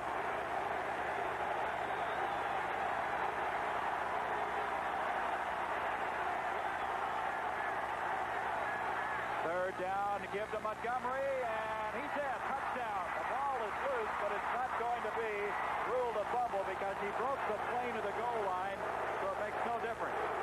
That's exactly right. He did break the plane. He was, as a result, he has a touchdown, and Philadelphia scores again. Good surge by the offensive line and for the Philadelphia Eagles, and good running on the part of Montgomery. He dives over the top, goes in backwards, breaks the plane, then fumbles, but it's too late. Touchdown, Philadelphia. Point after attempt. Michel missed his first attempt back in the first quarter. Shira to hold. Michel's kick is on the way, and this time he gets it, but there's a flag. Let's wait a minute. A flag at the 5. Head linesman throwing that one. And it's going to be holding against Philadelphia. So they're going to have to try it again. Put some pressure on Michel. It's amazing to me, Hank, all year long on these point afters. It used to be just an automatic. What happened to that? Yeah, there's a lot of excitement in the kicking game, as I mentioned earlier. Here's another shot at the touchdown. They go over the left side. Montgomery surges through there in good shape. Breaks the plane. Number 51, illegal use of the hand. Had to be Reggie Wilkes. Wilkes is lined up on the right-hand side, or as you see it, the left-hand side. He was holding on that last play. Michel to attempt the point after once again. And this one is good. It deflected through. You'll get him any way you can, right? It was partially blocked. The snap was perfect. The kick is partially blocked, but it still had enough stuff on it to get through the goalpost. And turn here tomorrow in Atlanta to bring you the Purdue Georgia Tech game, the Peach Bowl at 1 o'clock tomorrow. 13-0 Philadelphia's lead. Dennis Pearson bringing it out for the Atlanta Falcons. And Pearson to the 29-yard line. He had the longest kickoff return of the year, a 100-yarder against St. Louis. Now let's look ahead. Coach Stram, if Atlanta wins, they go against Dallas. That would be next Saturday, 3:30 Eastern Time. However, if the Philadelphia Eagles win, then they will go to Los Angeles to meet the Rams, and that would be Sunday at 4:30 Eastern. So you can see there's a couple of clubs watching this game with interest today. So now from the 29-yard line, a first down for the Falcons. On first down, Bartkowski. He's going to be hit by Ray Phillips. Ray Phillips coming from the right side linebacking spot. He had time to throw that football, but nobody cleared. That was a blitz that time by Phillips, number 52. Bartkowski is back in the pocket. There you see Phillips on Stanback. Stanback does not block him, and that's what happens when you don't block people. They knock your quarterback down. That's very simple. That's all it amounts to, Gary, and that's what happened on that last play.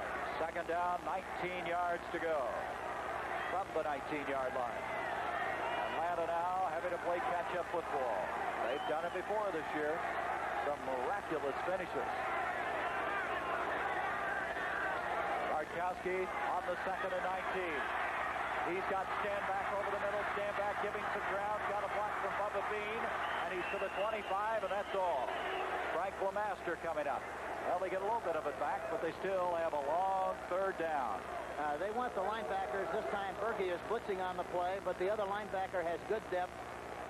Stanback runs underneath the linebackers, cuts across the field, and is finally tackled there by Lemaster after he picked up a few yards on the play. Makes a 2nd and 20. The ball on the really is 3rd and 13 now on the 26. 3 for 8 in third down conversions thus far for Atlanta. This is a very important one for him at the 6:51 mark of this third quarter. The rain now has subsided a little bit. Bartkowski back. He's hit from behind, this time by Hairston. It'll be an incomplete forward pass. No fumble. But Bartkowski really drilled that time. Bill Berge was blitzing again on the play. There you see it. Berge coming around the outside, but he's finally hit there by Carl number 78, who jars the ball loose, and the ball is recovered. The ball is recovered, however, by there's Carl Hairston. Right tackle Phil McKinley, number 73. So it's going to bring up 4th down, 13 yards. James with his average at 32.5. He gets into this one. Shira at the 36. He's having trouble, and boy, the field conditions deteriorating here. The ball will be marked at the 42. 37-yard kick that time by James. And so Philadelphia now in a 13-0 lead with a good field position. Still 6.5 minutes remaining in the third quarter. We'll return in a moment. So from the 42-yard line, the Philadelphia Eagles have it. There's John Unitas, and we want to say congratulations to John and his lovely wife, Sandra. They had a 10-pound baby boy. Monday, they named him Chad Elliott, and we're really happy for him. Merry Christmas to you, Sandra. Here is a pass to Carmichael on first down. And he's not going to go anywhere. Jeff Yates made sure of that.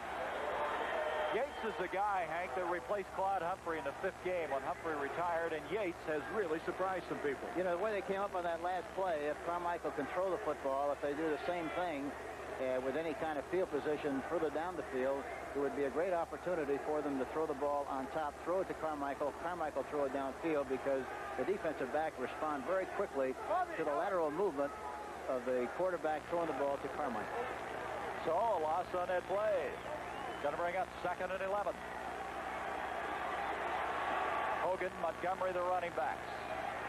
Jaworski wants to hit Carmichael. He's got him. And Carmichael across the 45 to the 43. And another first down for Philadelphia.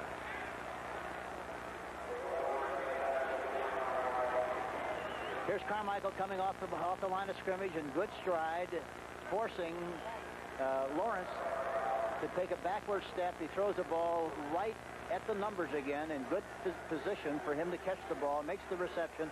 1st and 10, Philadelphia. A smiling Harold Carmichael, and he should smile. He's caught a touchdown pass today, and what a year he's had. All NFC in 78. Ernie Jackson now is playing the left cornerback position, number 30, for Lawrence. On a first down from the 42, intended on the far side for the tight end, Osborne. Good defensive play that time by Tom Pridemore. Pridemore became the starter in the 3rd game of the year for Atlanta when Ray Easterling, their outstanding safety, injured an elbow, and he was out for the year. Both these teams have had some very costly injuries. Philadelphia would like to have Keith Kreftley play. Atlanta would like to have Alfred Jenkins and Easterling. And now 2nd and 10. That's the offensive line. Van Note, they're talking things over. They've been shut out thus far by Philadelphia.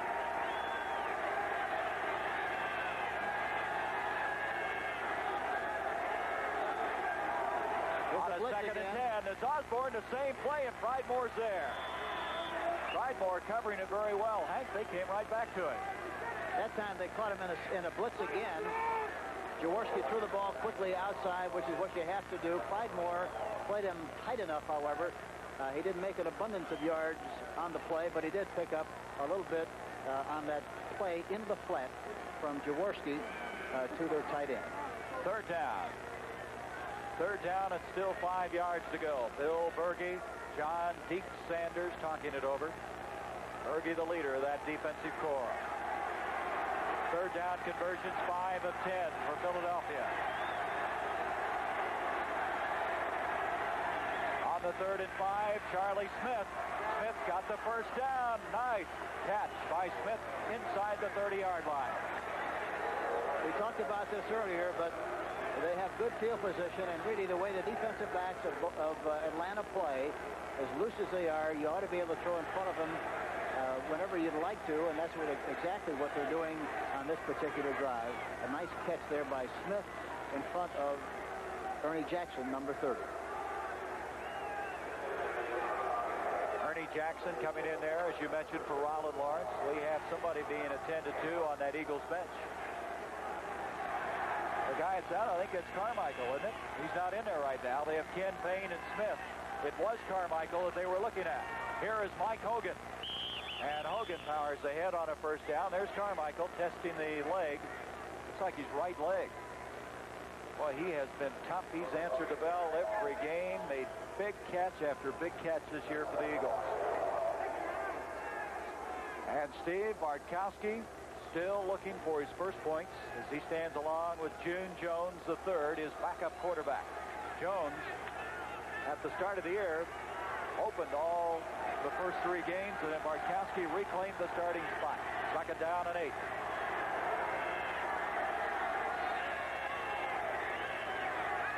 Jaworski on the 2nd and 8. He's hit. Boy, I mean hit. He disappeared from sight as Yates got back there, and help from Jim Bailey. They had a good 3-man rush that time. No blitzes, no linebackers coming. And Jaworski wisely tried to hit Osborne. He was well covered, however, and threw the ball out of bounds. Carmichael is coming back in now for Philadelphia on a 3rd and 8. Rollin Lawrence is on the sideline. He's been replaced by Jackson. There's Carmichael along with Smith. And Billy Campfield has checked in as a running back as Montgomery has come out. Harold Carmichael, 55 catches this year.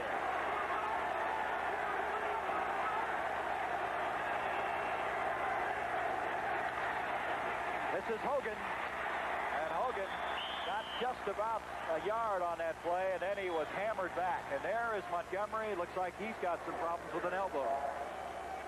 Boy, he's taken a beating this year, but he's always seemingly been able to play when they've needed him most. Yeah, he's been a very strong, durable guy all year long, and he's not overly large, but he's done a terrific job for the Philadelphia Eagles, rushing for over 1,000 yards. Michelle will attempt, excuse me, Hank, Michelle will attempt a 42-yard field goal on 4th down. Shira to hold. Michel's kick. He falls down as he kicks it, and he doesn't get it. That's twice now. Michel has lost his footing on his follow-through. So Atlanta is able to hold as you watch Michel. You know, kickers on this kind of a track, Gary, usually have to wear some longer cleats on their left foot. I don't know whether he made that adjustment at halftime or prior to the game, but if you have longer cleats, where you're going to have scrimmage was a 25 after that missed field goal attempt. That's where the Falcons get it. That was his first attempt of the year, by the way. In the first 4 games, he did not kick it all. Bubba Bean with the ball. He's got a first down. And this crowd comes alive as Bubba Bean all the way out to the 43. Reggie Welch eventually caught up with it. 19-yard pickup. I mentioned earlier that this team, here's a screen pass. Pulling to the outside. Here you see Bubba Bean running down the far sideline and picking up a nice gain on the play. But, you know, this is really an unusual team. They play so much better when they're behind offensively than they do when they're even. It's just amazing. First down, 10 at the 44. Haskell stand back. Well, wait a minute. The ball is fumbled. It's loose, and Philadelphia's picked it up. Philadelphia and Carl Hairston. Hairston recovered the fumble in the air. Recovered the ball in the air that time, and Philadelphia has possession. First and 10 on the Atlanta 35. Boy, that happened quickly. Atlanta looked like they're on their way, and all of a sudden, it turns around on them. And at the 35-yard line now, Philadelphia has it. That's the 4th turnover in this game by Atlanta. The 3rd fumble that Atlanta has lost. So from the 35, the Eagles with a 13-0 lead. Carmichael not in on this play as they have Kenny Payne and Charles Smith as the wide receivers. 1:51 remaining in the 3rd quarter. Fumble again, and Atlanta's got it back. That's Kuykendall that came up with it. They ran off in the I formation to the right side. Watch Kuykendall. He comes up with a play. 54 makes the recovery, and Atlanta has possession. First and 10. That's Billy Campfield with his first carry of the day, and he didn't hang on to it.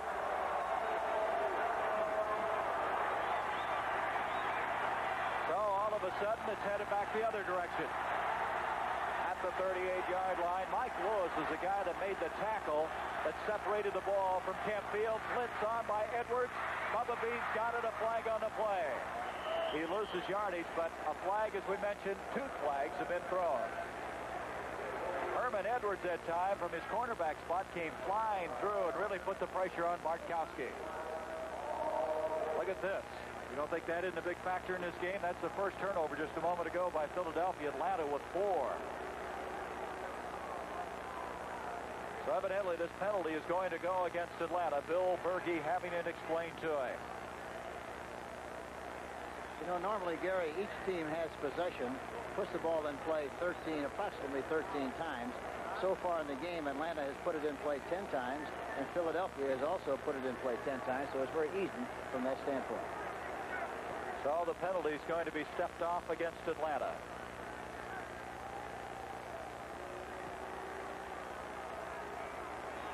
And Fred Silva's going to explain it to us. 73, holding, decline, offense, 57, clipping, accepted. First down, 25. Well, the holding was against McKinley. They refused that. Van Note, the center, was the one guilty of the clip. So now it's first and 25 from the 23-yard line.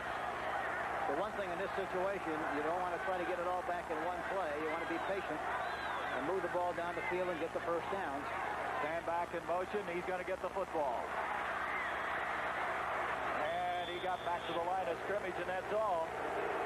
Bobby Howard reacting on the play. The crowd didn't like that call. I know they never do like anything that doesn't succeed. There's Montgomery. Now Montgomery, you can see they're wrapping either the elbow or the upper right-hand portion of his arm. And I'm sure that is a great concern right now to Philadelphia because he was out of there. Campfield came in his place, and he fumbled the ball. Montgomery, what a year he's had. 220 yards. Second and 25.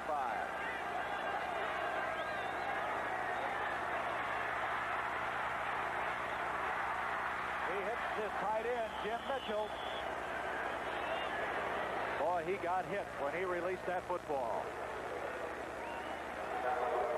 Watch Bartkowski back in the pocket, and watch when he delivers the ball. Watch the shot he gets. Boy, a beautiful hit there by Dennis Harrison, number 68. But, you know, that kind of intimidates the quarterback a little bit. The next time he goes back there, he's going to be a little concerned, possibly. He wants to get rid of the ball a little quicker than he should, and sometimes throws the ball poorly. That's what happens after that kind of a play sometimes. It's now the 3rd and 14, make it 13 yards to go from the 35-yard line. Boy, Bartkowski taking the shot. He's back again, though. Pressure put on by Harrison again.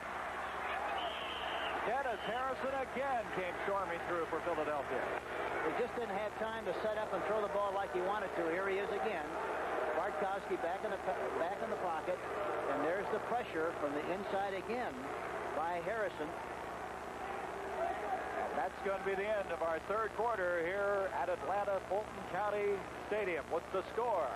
The Philadelphia Eagles 13, the Atlanta Falcons nothing. So we come back as we start this fourth quarter of play. It's fourth down, 13 yards to go. Atlanta's going to have to get rid of the football. Still looking to get on the scoreboard for the first time as John Shira will go back deep for this kick from John James. James kicking from his own 20. There's Shira. He's played some quarterback this year. He's played safety. He's returned punts. He has been a jack of all trades for this Eagle team. Atlanta really has to make something happen on the specialty teams, or make a back fumble, recover a fumble, get better field position if they're going to get back in this football game.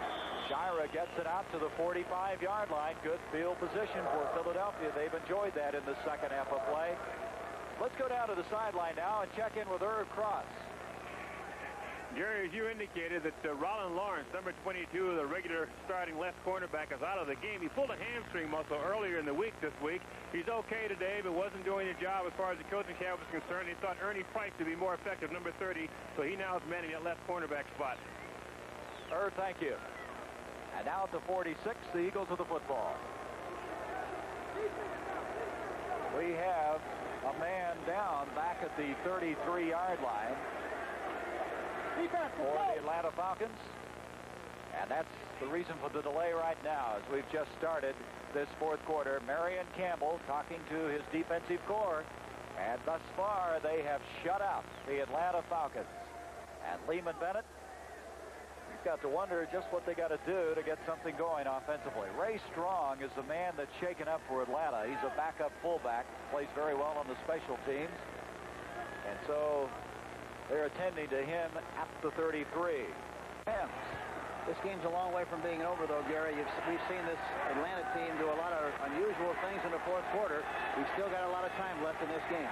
First down 10 from the 46. Looks like a blitz going to be coming off by Kuykendall. He backs up. Jaworski expected it, I believe, and he dumps it off to Carmichael.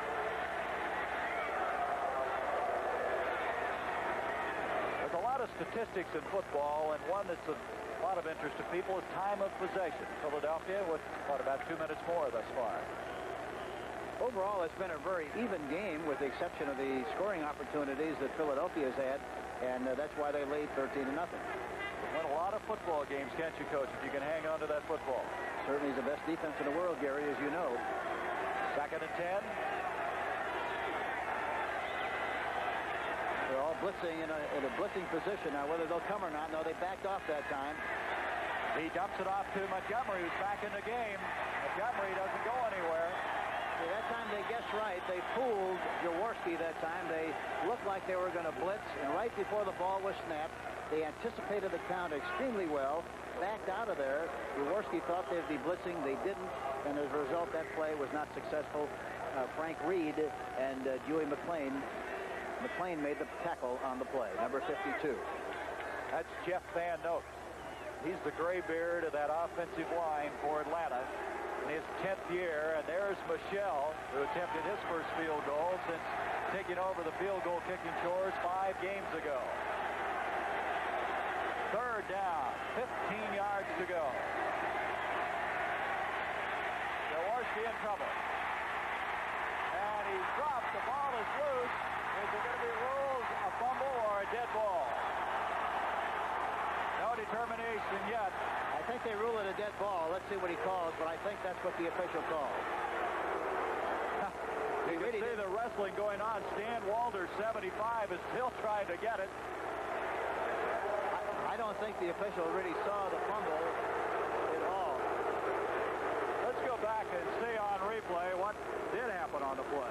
Well, Berzina was blitzing on the play, and Jeff Yates makes the tackle. There goes the ball that pops loose, but I don't think that the official really saw the ball being fumbled at all. He declared it a dead ball, and of course, it's a 4th down situation for the Philadelphia. Jaworski is hurt on the play. You can see he's up now. He's going off on his own power, but Yates hit him from behind, and he landed kind of funny, didn't he? That's what it was. It looked like he doubled his leg under Yates. Could have been. And then Kuykendall finished it off. He's coming off the field. It's 4th down, 22 now. Michelle the kick. Rickman back. Oh, what a kick. That's the best kick of the day. Rickman, a tough catch to make.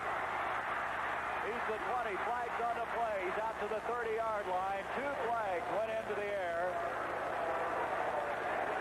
And it looks like it's going to go against Atlanta.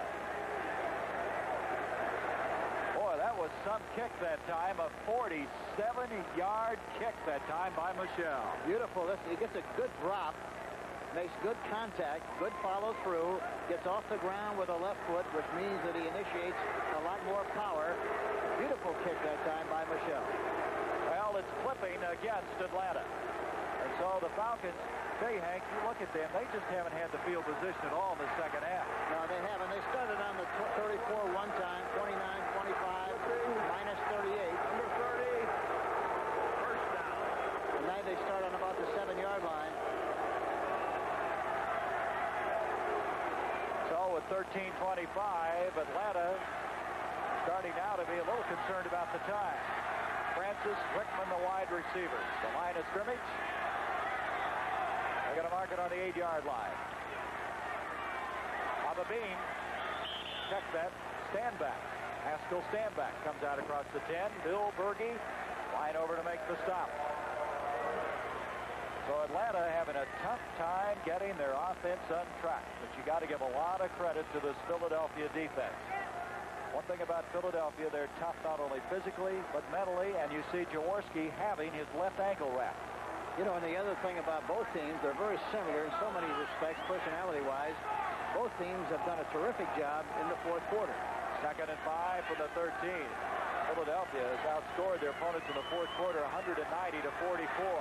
Here's Bartkowski off to Alfred Jackson, the rookie from Texas. And I don't believe he got far enough up the field to pick up that first down. Here's Ray Strong. Looks like they're wrapping ice on him. Yeah, it looks like it's a knee. Ray Strong. It's been a real surprise this year for the Atlanta Falcons. Looks like his competition is over for today. 3rd down, a yard to go. At the 17-yard line. They have 2 tight ends in now. Actually have 3 tight ends in on this play. Again to Stanback, and Stanback's not going to get it. It's going to bring up a 4th down. It's an unusual call again from that formation because it takes an awful long time to get the ball from the left side of the ball to the right side, and by the time you get there, I mentioned that several times, by the time you get there to this kind of a track, the defense caves in, reacts, and responds, and it's difficult to make the yardage. They didn't make it. Now they're forced to kick in this situation. John James kicking from his own 2-yard line. Shira goes back deep. Time 11:30. The clock is moving. 4th quarter, 13-0. Philadelphia. Their first playoff in 18 years, and they're trying to continue this 78 season. Fair catch, Shira, and he had Tom Moriarty, number 45, right on top of him. A 34-yard kick that time by John James. So Philadelphia with that 13-point lead, 11-17. They have possession just short of the 50-yard line. So Atlanta talking things over. Bubba Bean, number 44. Ricky Patton. Check that. That's James Wright, number 83, talking things over. With Hank Stram, I'm Gary Bender, and we have 11-17 left in this game. You know, Atlanta, Hank, has only one first down in the second half.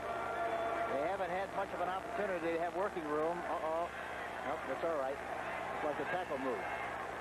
That's Osborne, the tight end, in motion. Montgomery on the first down, and Montgomery across the 50-yard line. He's into the Atlanta end of the field. Jeff Yates making the tackle. And so Philadelphia now will be very content to eat up as much time as they can on the clock. Jaworski in the passing department. You know, Ron this year cut down on the interceptions. He's taken over the leadership of this team. He's a fiery competitor. And Vermeil says we think a lot alike. He's been calling the plays for him. On a 2nd and 8, he has it now at the 49 of Atlanta.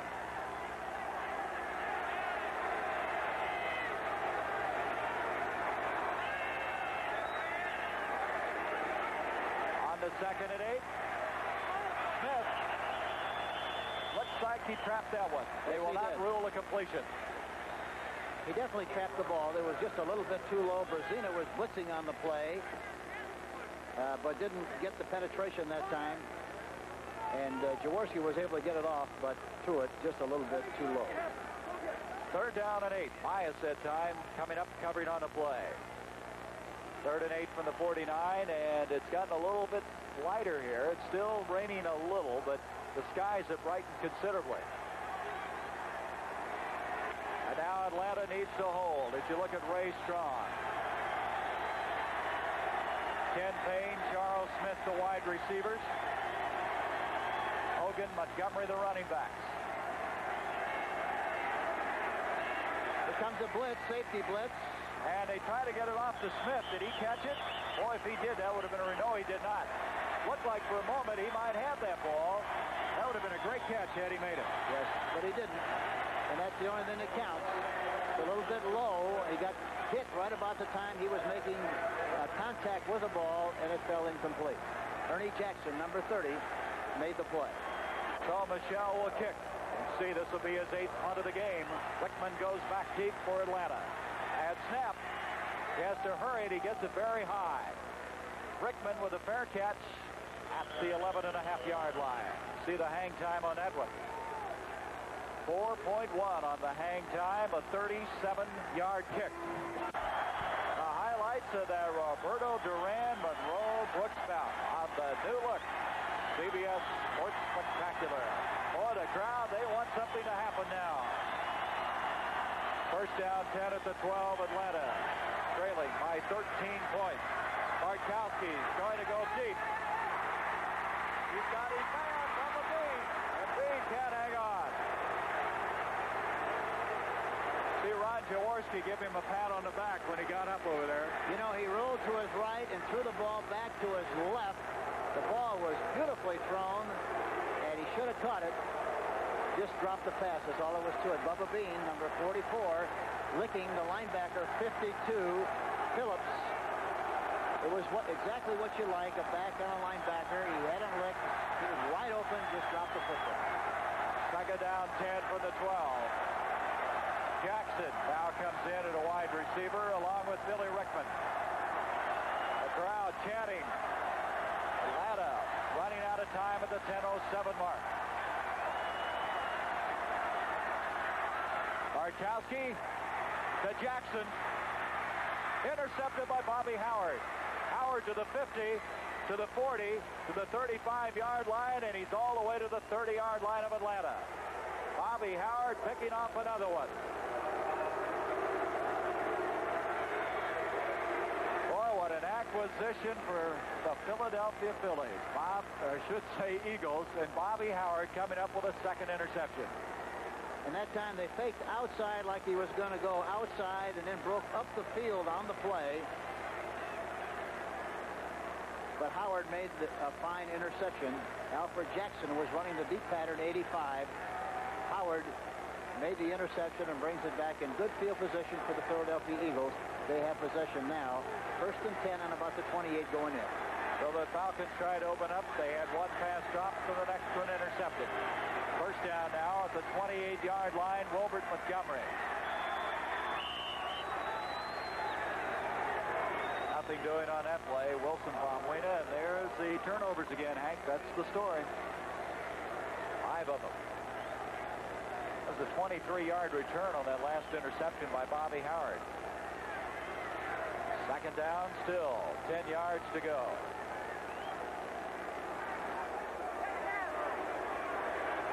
I tell you, there he is, the man that picked it off, Bobby Howard, being congratulated by his teammates, and what a big day for him.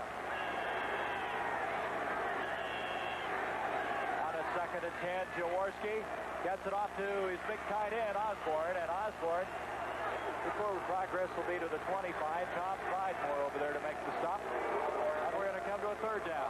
And Brazina was blitzing again on the play, the weak side linebacker, number 50. And Jaworski got the ball off in good shape to his tight end, Osborne. I didn't make a lot of yardage on the play, but made the reception. And now it's a 3rd down situation for the Philadelphia Eagles. 3rd and 7. Just outside the 25-yard line. The Eagles with a 13-0 lead. They'd really like to put the capper on this one.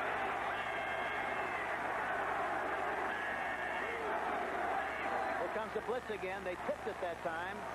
Kenny Payne catches the pass, and Payne has a 1st down, and Jaworski just kind of picking away at him. Jaworski is doing something that's very important, and that is he's changing the rhythm, changing the count. That time he went on a long count, and hoping that the Atlanta team would declare what they were going to do. They did exactly that. They got into the gaps. They advertised, we're going to blitz, here we come.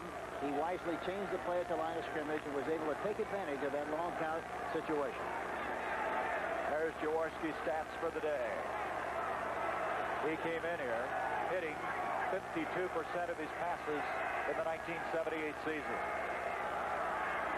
On a 1st down for the 15, a give up the middle to Hogan. And that ball may have been jarred loose.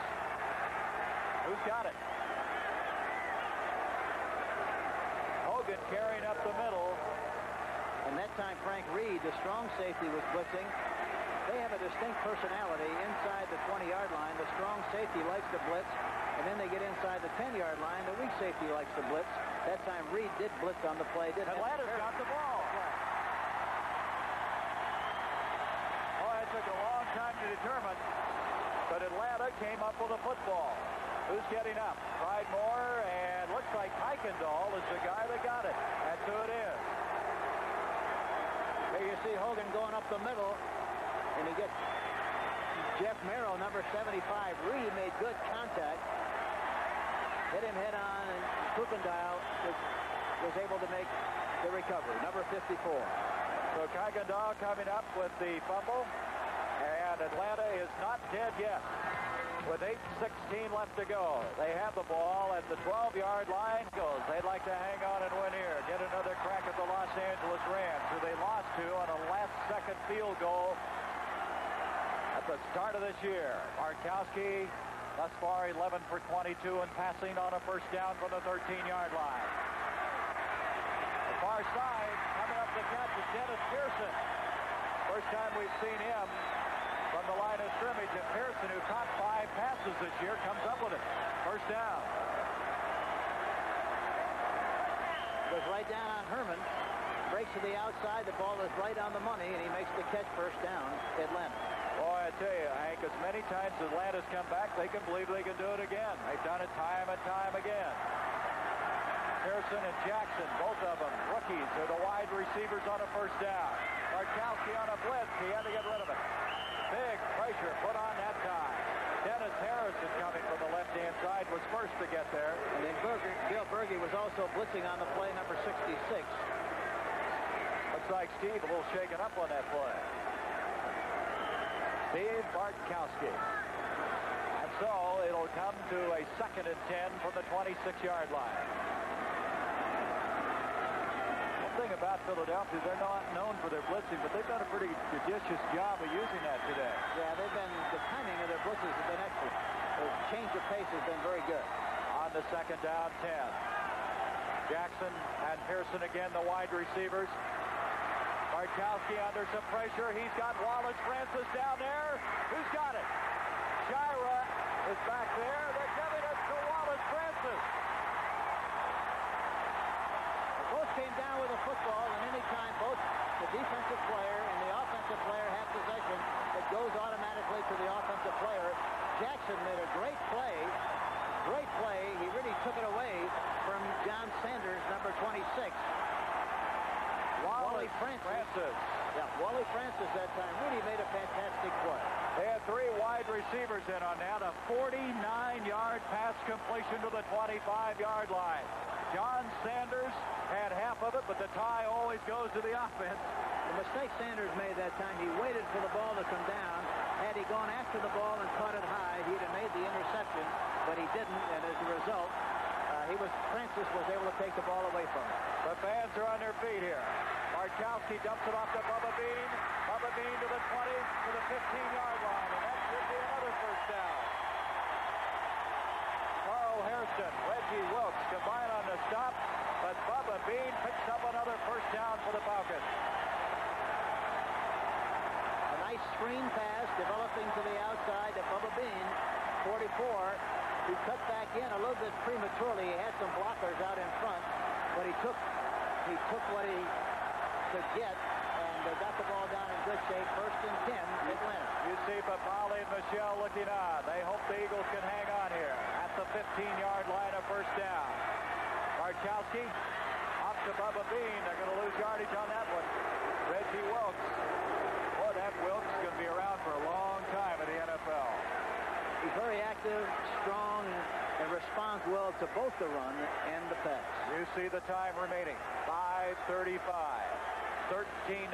That point that they missed still leaves the door open for the Atlanta Falcons. The point after.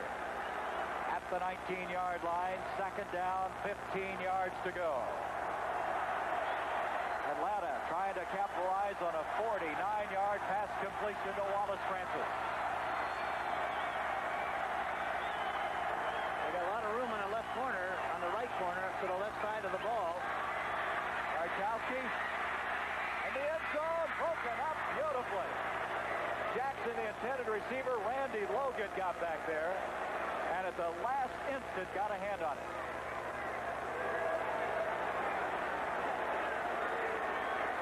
There you see it. He throws, really, it looked like he had a chance to make the play to Jim Mitchell, but by the time the ball got there, why the safety, Randy Logan, 41, came in and made a great play. There's Randy Logan, the former standout at the University of Michigan, and he just came up with a touchdown-saving deflection. Third down, 15 yards to go.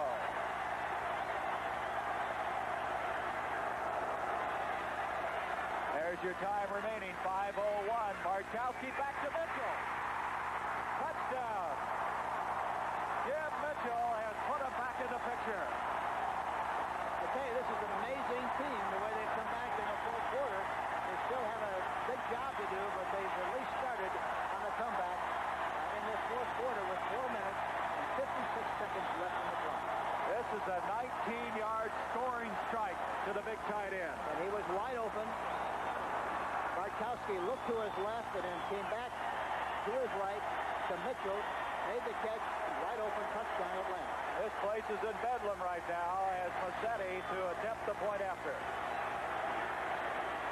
Massetti's kick is up. It's good. And all of a sudden now, it's a 13-7 game. The Atlanta Falcons have climbed right back in. Don't go away. We have a lot of football left. Dick Vermeer looking on as this team now, that should 13-7 with 4:56 left in this game, and it's not over. There it is, 13-7. Louis Giamona, Billy Campfield are back as the twin safeties for Philadelphia as Vermeer's team not out of this one yet. Massetti to kick off. This is Giamona to the 20, and he brings it out to the 24-yard line, and you no doubt can hear the roar of this crowd in the background.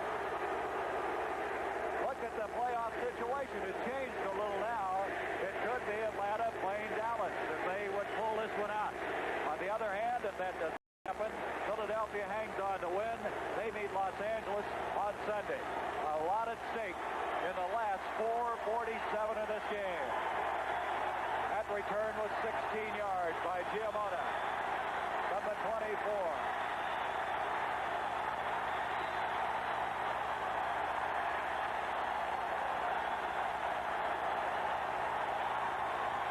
Jaworski gives to Montgomery. Montgomery's going to get a yard, and that's all. And Hank, this crowd is going crazy. Wilson Baumwina made the stop. The emotional pitch of this crowd and this football team is at a very high level at this particular stage. It was sagging, and understandably so when they were behind 13-0, but they really picked up the tempo, and it's 2nd and 9 now for Philadelphia.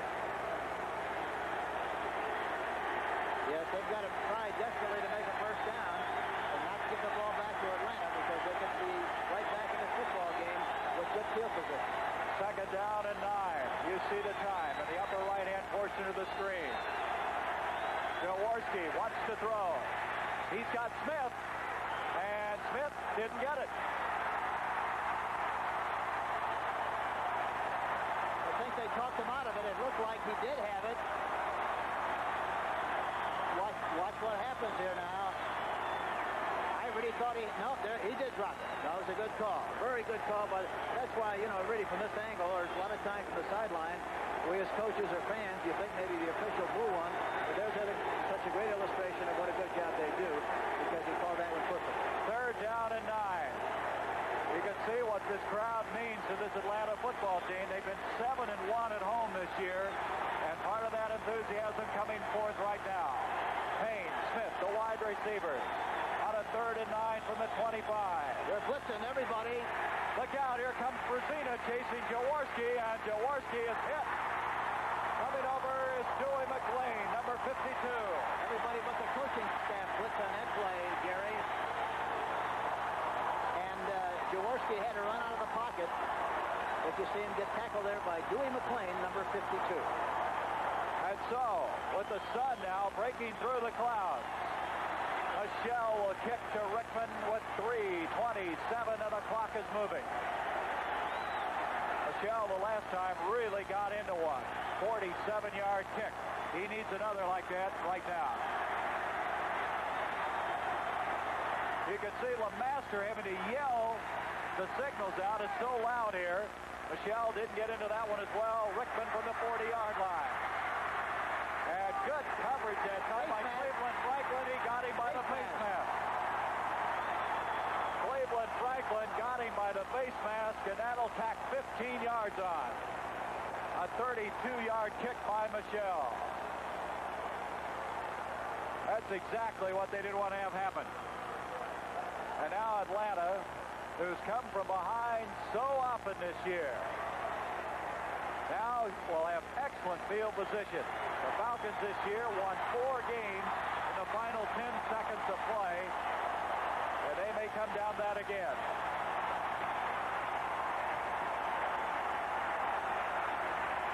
Number 30 on the run back. Personal foul, face mask. First down. So the penalty sets it up at the 50-yard line. There's your time. 3 minutes remaining. 13-7. Philadelphia the lead. And Atlanta's got to have the touchdown. And, of course, that all-important point after. They have their 3 receivers in the game. They take out the tight end. This crowd now getting quiet, so Bartkowski can mark the signals out on the first down. And that play was a dangerous play. Bubba Bean, the intended receiver. And Berge that time was blitzing on the play. He threw in the flats of Bubba Bean that time, but it was almost intercepted. You could see that develop, couldn't you, Hank? Yes. Waited a little bit too long. He couldn't find anybody open. Decided to throw the ball to the safety valve. And the defensive back was right there and almost made a play and an interception. That was Michelle. Looks like he injured his tongue or his mouth. There's your timeout situation. All of them remaining for both sides. And there's your time, 2:54. You see it with a 2nd and 10 now for the midfield stripe. 13-7, Philadelphia the lead. Bartkowski back on the 2nd and 10. Over the middle, he has his man. That's Francis again. And the ball is is going to be marked at the 38-yard line. Francis is... Wally Francis is hurt on the play, seemingly. He just got shaken up a little bit on the play, I'm sure. But they were in a three-receiver situation. Wally Francis went right down the middle in front of the safety man, Randy Logan, and stopped. There he is. Logan makes the tackle, but Francis makes the catch, and that's a first down opportunity for the Atlanta Falcons. Now we have an official timeout while they get Francis off the field. There's his receptions for the day. 2:32 left in the game. Second down, should say first down and 10 from the 37-yard line. 3 wide receivers in the game now for Atlanta. Give to Bubba Bean instead. And Bean inside the 35 to the 33. Ken Clark made the stop. They're going to let him play down to the 2-minute warning now? I'm sure that's what they're going to do. So we're going to come to the 2-minute warning. The issue is still very much unsettled here in Atlanta. 2 minutes remaining. The ball will be at the 32-yard line. It'll be second down and 5. Atlanta trailing 13-7 and trying to pull out a game. They've done it on 4 different occasions earlier this year in the last 10 seconds of play. 13-7, 2 minutes remaining. From the 32-yard line, Atlanta, as you look at Dick Vermeil, he looks very calm, but boy, he's got to be turning inside as he sees the Falcons come to the line of scrimmage with a second and 5. Francis, Jackson, Rickman, 3 wide receivers. Bartkowski with 201 yards passing now. Has time. Bubba Bean, he can't get it, and it's going to be a third down. Looks like we have a penalty, too. A flag on the play back at the 40-yard line. It's holding against Atlanta. What that does, it really changes your play calling. You would have had a third and 5, and now you're going to have 15 yards to go. Bill Berge. They've got to go for the touchdown. There's no field goal thinking here with a 13-7 lead. Bartkowski, who's had a hot hand now in this fourth quarter, he is 16 of 30 for 201 yards for the day. Offense, number 78, holding. That's Mike Kent, the rookie, their number 1 draft pick out of Michigan. That was holding. Now we have a second down, 15 yards to go. There he is. Big guy, 6'6", 260-pounder. Dennis Pearson just went into the game for Billy Rickman. They got Wally Francis, Jackson, and Dennis Pearson, the 3 wide receivers in the game at this time. That should be a second down at 15 with 1:54 as Bartkowski rolling. He's got Francis, and he's still about 10, maybe 11 yards short of that first down. Bobby Howard reacting on the play. There's the time with 1:46, and it's getting down now to the very close to the end. We come to a third down. Third down and about 10.5 yards to go. I want to thank our statistician, Joe Willingham, our spotter, Rick Baker, for their help today on this telecast. Third down, 10.5. Well, Hank, this is a big play. Still have the 3 wide receivers in, naturally. Rickman is back in the game for Pearson. Bartkowski got time to throw. He's got a man open, Francis! Wallace Francis was wide open. He went right down the middle. He was in the slot. Right down the middle of the zone defense. Hit the seam. Bartkowski really spotted him perfectly, got the ball right on the money. Touchdown for Atlanta. Unbelievable.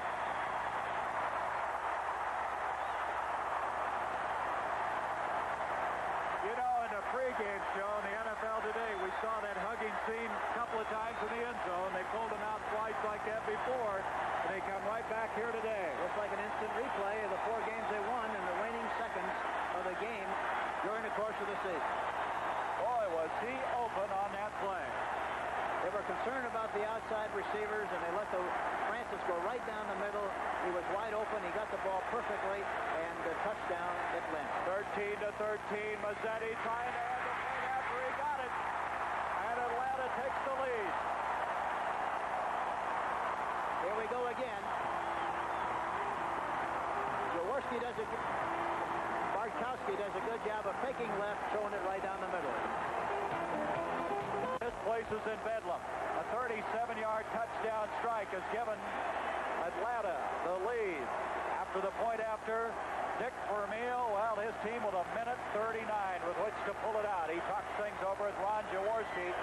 You know, Francis in this game, including that last catch, had 6 catches for 135 yards. That's an amazing effort. And Lehman Bennett, it took a long time to get on track offensively, but they have come back to score a touchdown in each of the last 2 quarters. But I mentioned this several times, just amazing how much better they play offensively when they're behind in a game. I'd like to see them sometime come off the bus and play like they're behind and start a game that way, because I think they blow somebody right out of the ballpark, but they wait till they're behind to do that kind of firework. Louis Giamona is going to bring it out for the Eagles. 25, 30, and he has a head of steam on as his forward progress is close to the 35-yard line. Want to take this opportunity to thank our producer, Bob Stenner, and our director, Tony Vernon. Gentlemen, your pros. Our associate producer, Gail Bledsoe.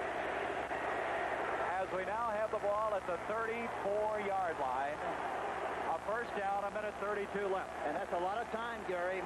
1:32. They have 3 timeouts. There's still a lot of fireworks we're going to have here before this thing is over. Keep in mind that they just have to get close enough to kick a field goal.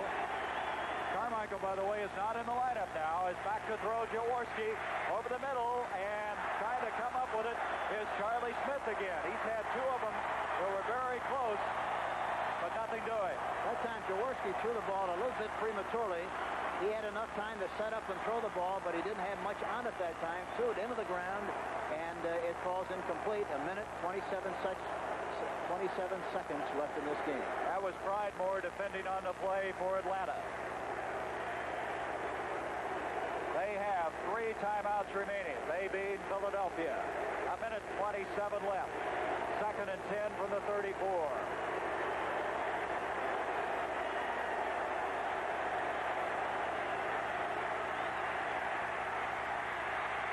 Over the middle. And Charles Smith comes up with this one, and they're alive. They're alive and well at the 49-yard line. They're going without a huddle. And I'm surprised that time they blitzed them that time, which gave them man-for-man coverage and an opportunity to get 1-for-1, and he completed the pass. Now remember, they have a field goal attempt. Michelle has attempted only 1 in the entire season, and he missed that one earlier today. Jaworski to Hogan. And Hogan is going to make it just about to the 45-yard line, and I believe we'll have a timeout call. Philadelphia has asked, and they have received a timeout with 54 seconds left. There's Michelle, and boy, what pressure he would have. In the last 4 regular season games, he was never called upon to kick a field goal. He had never kicked one until he attempted one today, and he missed that one. The timeout's left. Atlanta, Philadelphia has only 1 left. We'll be back in a moment. 14-13. There's our score. Philadelphia with 1 timeout left. They took one earlier. And now the ball is resting just outside the 45-yard line of Atlanta. And the key to the whole thing, really, Gary, as you know, is the fact that they just have to get close enough, move the ball down the field for a couple of first downs, get in the situation where they can attempt a field goal. If they kick it, they win the game. 2nd down, 4. Kenny Payne is in the lineup. He's split out along with Charles Smith. Safety blitz. They're all blitzing again. Jaworski bypasses it. He's throwing deep. And down there is Orrin Middlebrook. Orrin Middlebrook had it for a second. Ernie Jackson.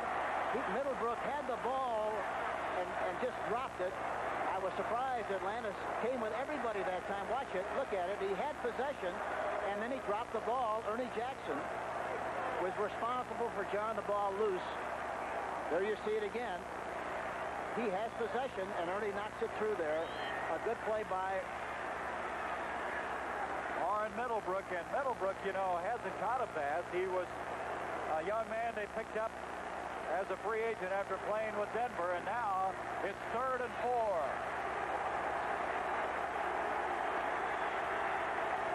From the 45-yard line, 3rd and 4. Jaworski this time, he hits his man Middlebrook. Middlebrook going to get out of bounds. He stops the clock, and it's another first down. So they go right back to him, and yeah, 38 seconds left in the game. boy, they played awfully loose on this one, didn't they? Well, and of course that's their personality. They play loose all the time, even though they blitz.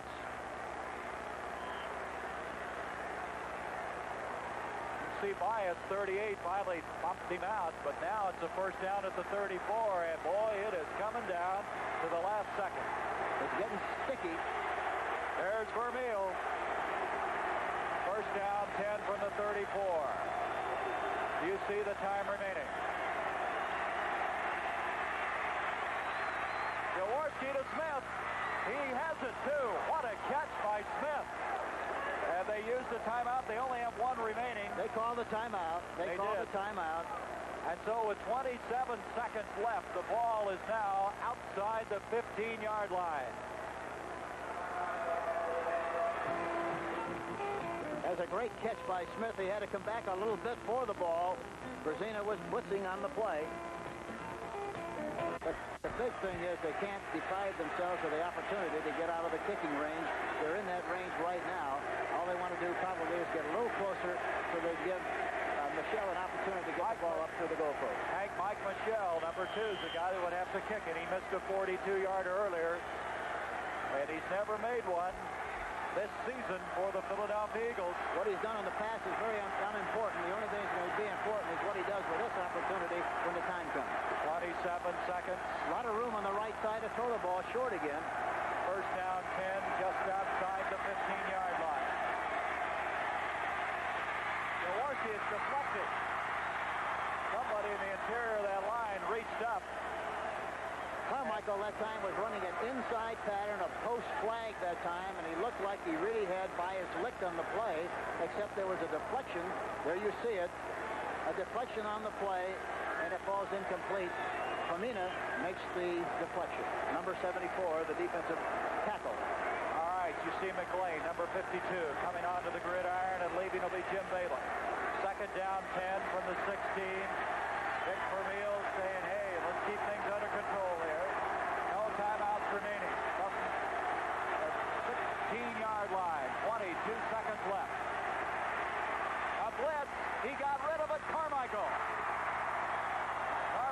covered very well that time, and it's a third down 10. Well, here comes number 2, Mike Michelle, and it's down to the last play. Oh, boy. Michelle has never kicked a field goal successfully. He missed a 42-yarder back in the third quarter.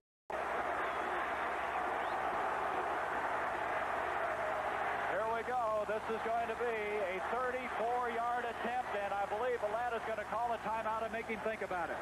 That's exactly what they're going to do. Good move on the part of Atlanta to make him think a little bit more about the kick that he's going to try to make on this next snap. You know what's interesting about this? There's been one situation all year long that Vermeil has never been able to solve, and that was a kicking game. He shuffled punters around. Then when Nick Nickemeyer went down with a broken ribs, he elected not to add another field goal kicker. He felt that Michelle could do both. And now the day of reckoning has come. Right now with 17 seconds, he's going to find out whether that decision was a good one. Boy, this game has so many little things. Hank, do you think they could maybe try another down before they try the field goal? Well, they evidently felt they didn't want a number 1. The only thing they could do was throw a pass. If they tried to throw a pass and they blitzed and they caught him in the blitz and threw him back deeper into the backfield, it would have been a longer kick. Plus the fact they have no timeouts. They don't want to take a chance of blowing the opportunity to at least try to win the game with a field goal, and I think it's a very wise decision. Okay, 17 seconds. I wonder if Atlanta would call another one. All right, 34-yard attempt by Michelle. Skyra to hold. We'll just watch it and you'll know. It's good. No. Oh, it isn't. No good. I thought it was good. It's no good.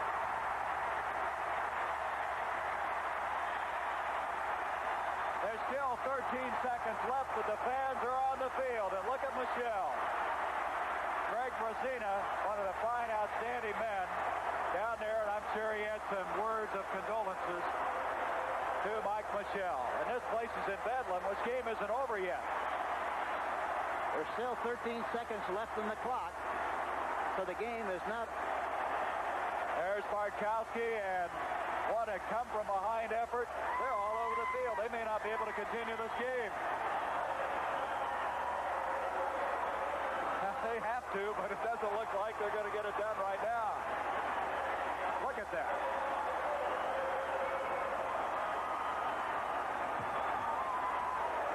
They're still pouring out of the stands. Boy, the Michelle kick, it veered right on him, Hank, as it took off. It looked like it was through there, and it sailed to the right. You're exactly right. And I was way premature in making that call, but got swallowed up in the excitement of it, but it looked like it was good when it took off. Let's go down now with Brent Musburger, and let's see if we can figure out what's happening down there. Brent, take it. It is like New Year's Eve down here on the field in Atlanta. Norman, we got 13 seconds we got to get in. I know. They're probably gonna relinquish the 13 seconds to give it to Atlanta, I think.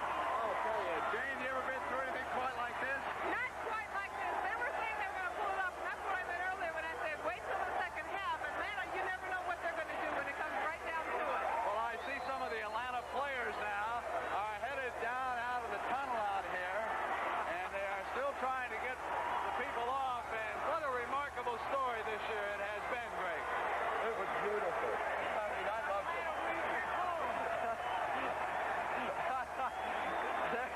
Let's go back upstairs right now to Gary Bender. Okay, Brent, thank you. And, boy, you can see the emotion in this football game. Louis Giamona down there earlier, Michelle. Atlanta, who has won 3 games, 20-17 in the last seconds.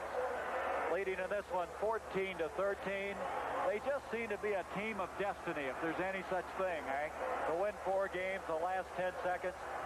At one stage, they were 1-3 in the early going. Things looked bad for them, and boy, they've been able to hang on, and look where they are right now. You really have to give a lot of credit to both coaching staffs and both teams, Dick Vermeil and, of course, Lehman Bennett. Both teams played extremely well all year long and did a great job of withstanding adversity and making things happen, coming from behind, winning football games. And this was a fantastic game here this afternoon. All right. A great compliment, really, to the Atlanta Falcons to come back and win it like they did. We'll be back in just a moment. 14-13. They're now clearing the field. They must finish this football game before it can become history. And so we'll pick it up after this missed field goal attempt of 34 yards. There you see it. Looked like it was just sailed right off to the right before it got to the upright. And so now, at the 20-yard line, Atlanta has it. It's really academic, but they must finish it. Of course, you got to remember that miracle the Meadowlands. There was a fumble in that game. Philadelphia ran it in. But something like that to happen again, well, the crowd is still milling around the sidelines.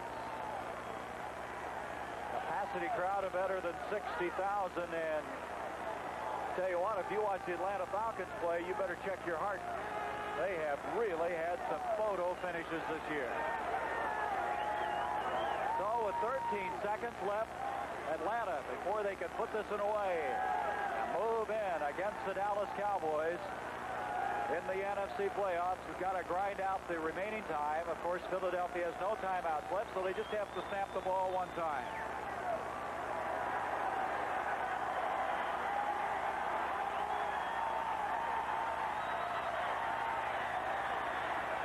Bartkowski will fall on it, and that'll do it. And the Atlanta Falcons have won as Dick Vermeil walks off, and he has to be disappointed. His team leading 13-0 at half.